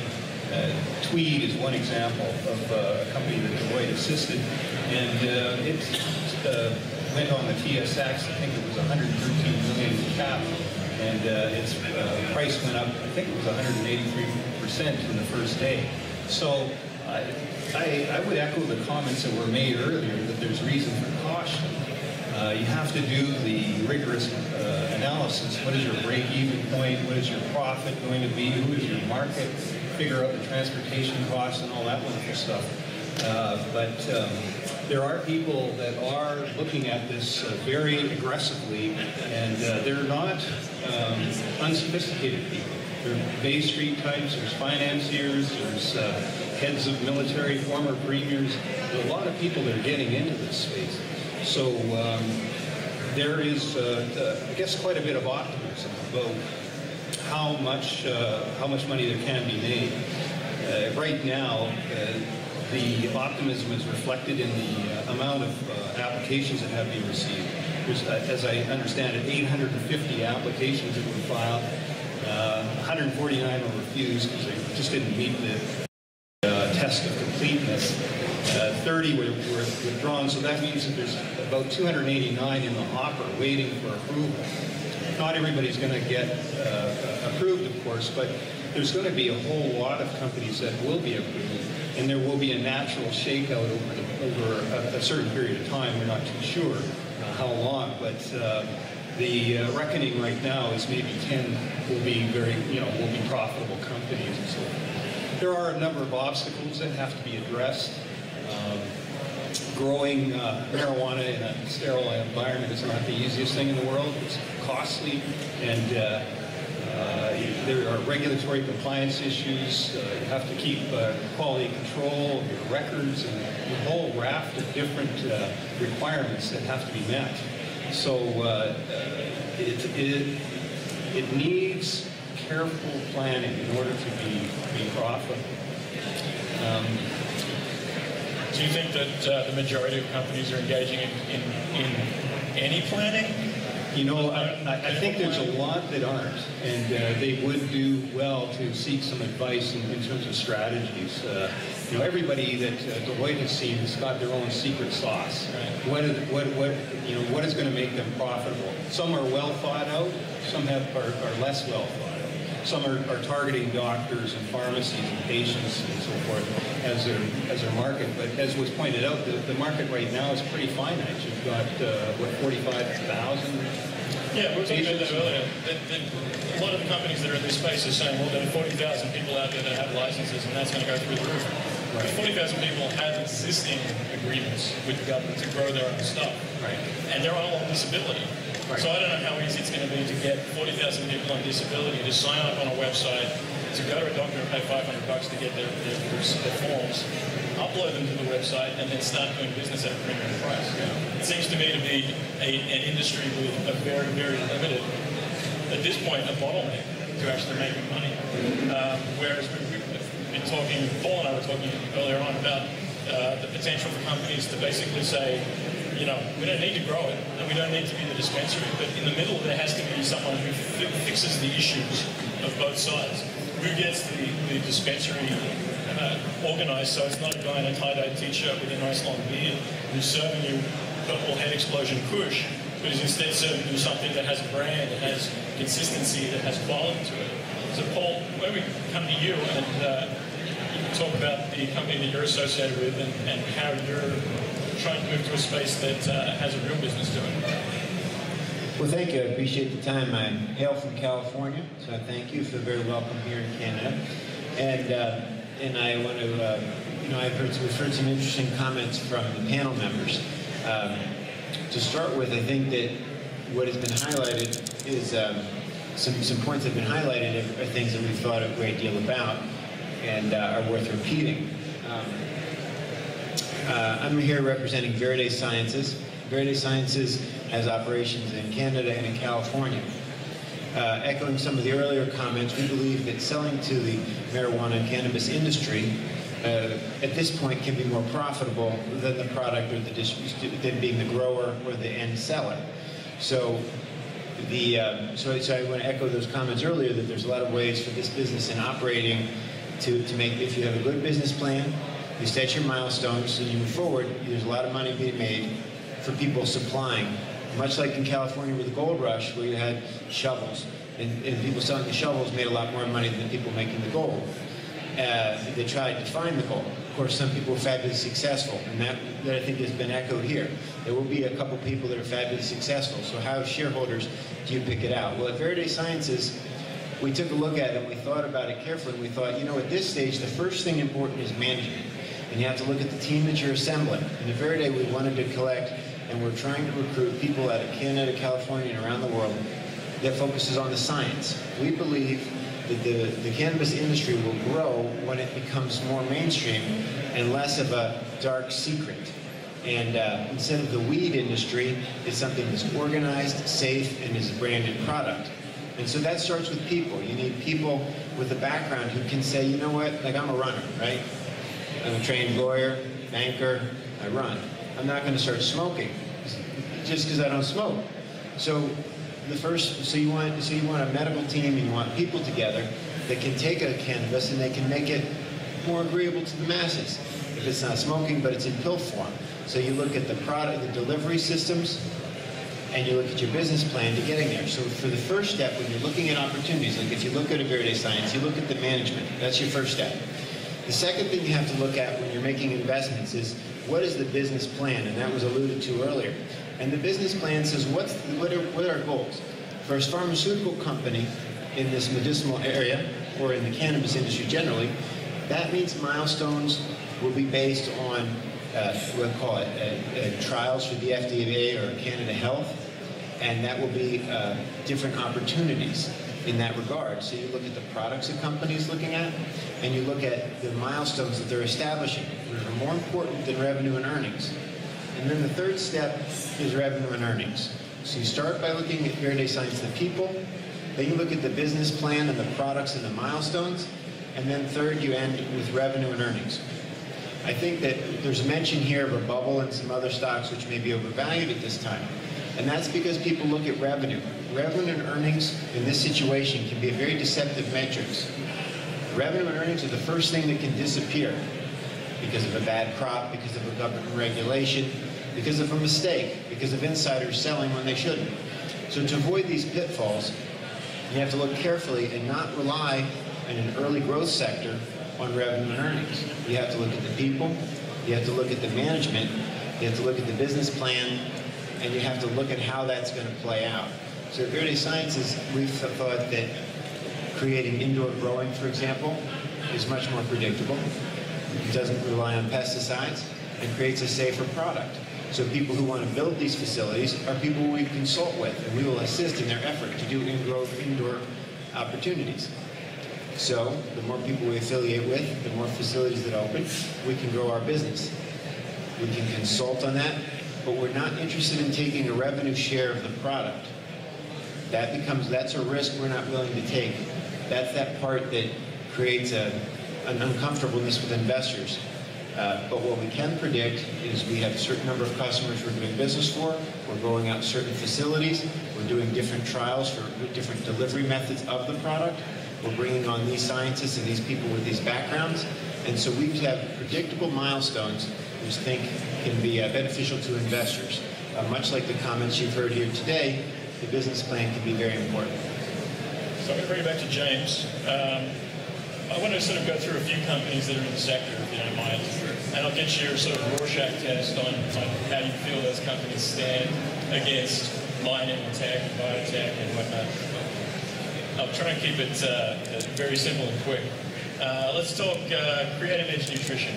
Don't know. It's probably a good thing. Never heard of it. Let's talk Supreme Pharmaceuticals. Oh! Okay, let's see. Supreme Pharmaceuticals raised $80 million at half a penny on September 28, 2013 before moving over to the CSE, getting a new name and a new symbol.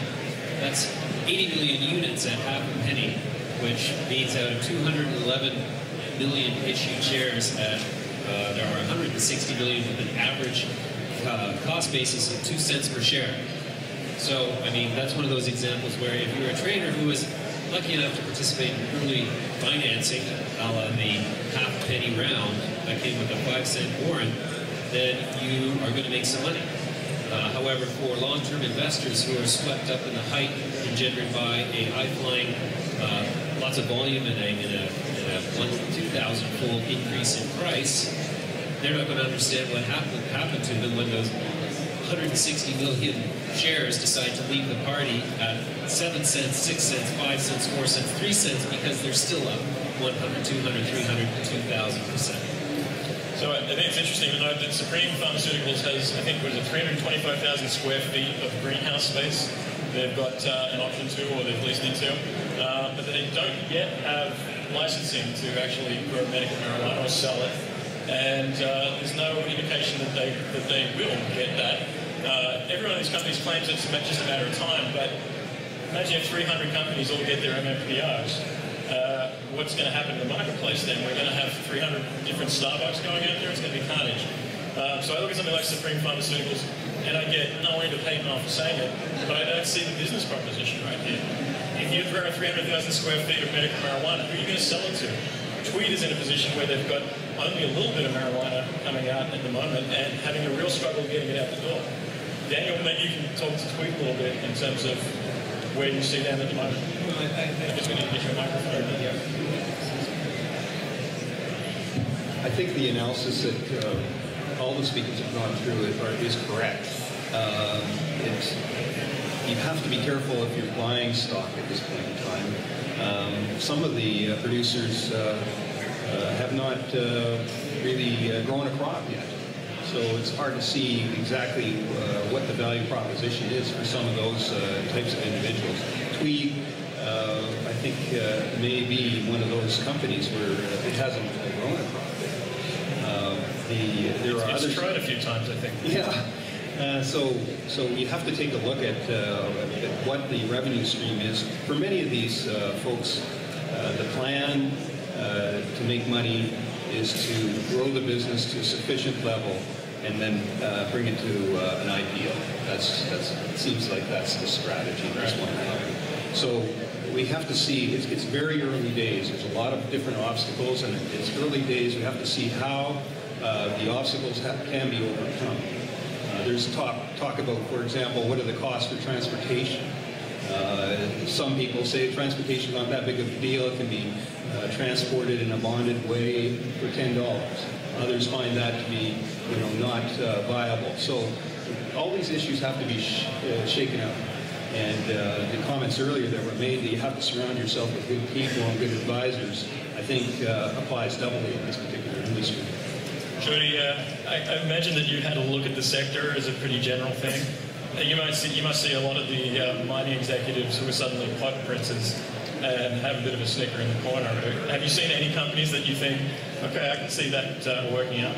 Well, to be honest, I actually haven't been reviewing the companies. I don't know the difference between a stock and a bond. I'm not a financial person. Much better with words myself. All right, let me rephrase. If you had $10 million in your back pocket and you were going to build a marijuana company, what would you be doing? Would you be growing? Would you be selling? Would you be? Oh my goodness, probably trying to do it all. Mark Every Marijuana sounds like a nice brand.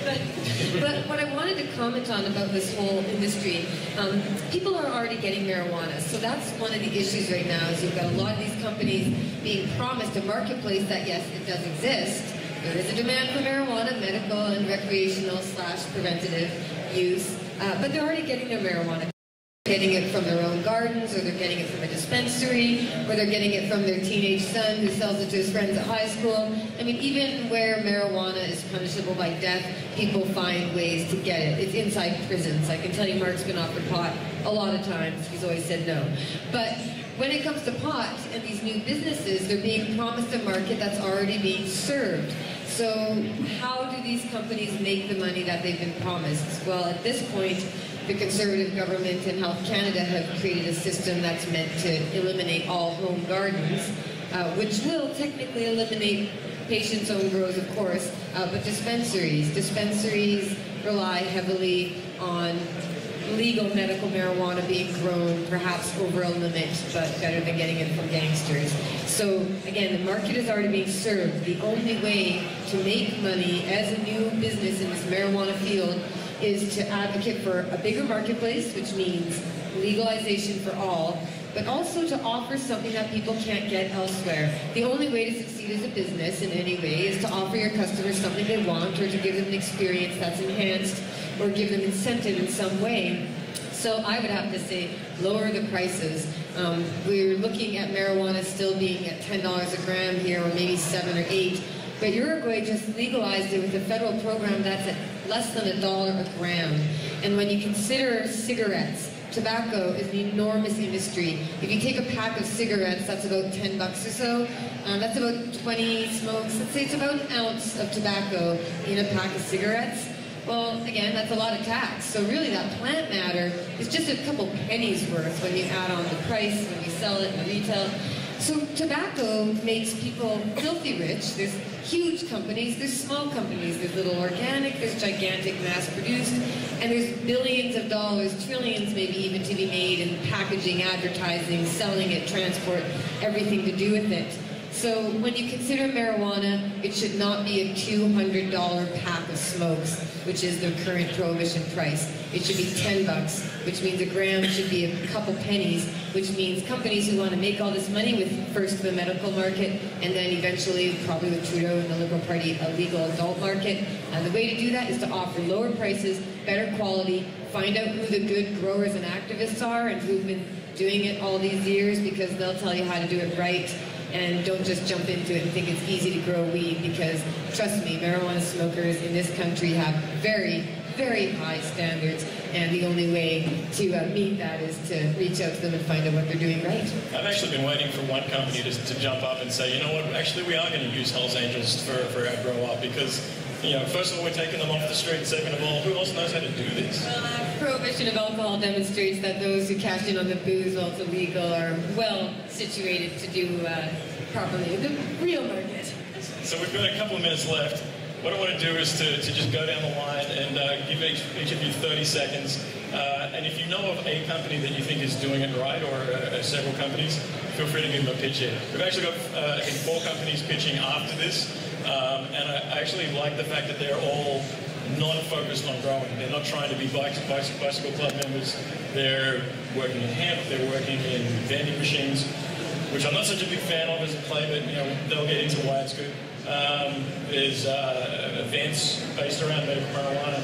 And these are all companies that I think are adding value to something that could be like wheat in 6 months' time. So let's just go, James, 30 seconds to wrap it up. What do you think is great about the sector? The best looking business plan I've seen yet involves a company called THC Bank. It focuses on protecting and preserving the genetic integrity of various strains of marijuana for growers, for medical marijuana users, and they are, they're basically taking a genetic map of your favorite strain. If you're a recreational user, of course they don't service recreational users, but for medical marijuana users who require very specific configurations of the various strains to achieve certain effects with serious medical conditions, these guys are going to provide those strains to their favorite growers. So it's one of those. Put your money where your mouth is and get it fully legal, because there are people still going to prison. So when you're looking at companies to invest in and support, ask them just kindly, will you do something or anything to help end the arrest of recreational users or medical users too? Because those companies also should be allowing for home grows. The current program that eliminates home growing, I think that's unfair and unjust. In a truly free market, you allow people to choose where they want to get it, from the big mass producer to the little farmer's market to the dispensary to grandma's garden. You should be able to get it from anywhere, and the government should have a shot too, but they don't do very well when they go into business, so I wouldn't recommend them. Daniel? If it's fair to say that there is reason for caution, it's also fair to say that there have been a number of companies that are apparently making money at this point in time, Tweed being one of them. Seems to have been successful by the measure of its cap as a result of the initial public offering. There are other companies like Salvation Botanical that are providing services such as lab services and so forth. That is one other area within which you can make money, is provide the services to this particular industry. We've assisted maybe 4 out of 5 of the licensed producers, and in order to be profitable, you have to have the right advice in terms of getting the tax and the corporate and this scientific research and experimental development credits and incentives program and assisting you if you want to go public. Those are my thoughts. Paul, I'm guessing you know at least one company that you would say is doing it right?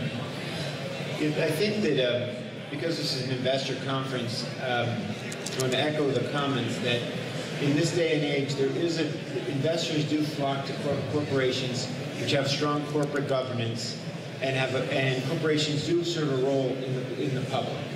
So companies that are committed to doing no harm, companies that are committed to community, is an important consideration, and that goes to how they run the business, what they do with the resources and the donations that they do make. So I think that I want to echo the comments made earlier, that the corporate governance and the corporate mission of a corporation is very important.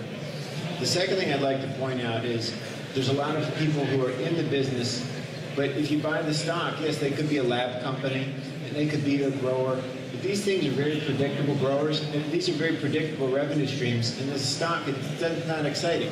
Companies that do $1 million year over year don't grow. It's a no multiple stock. It may be trading at 10 cents, 20 cents, $2, but it's not going to grow without a multiple.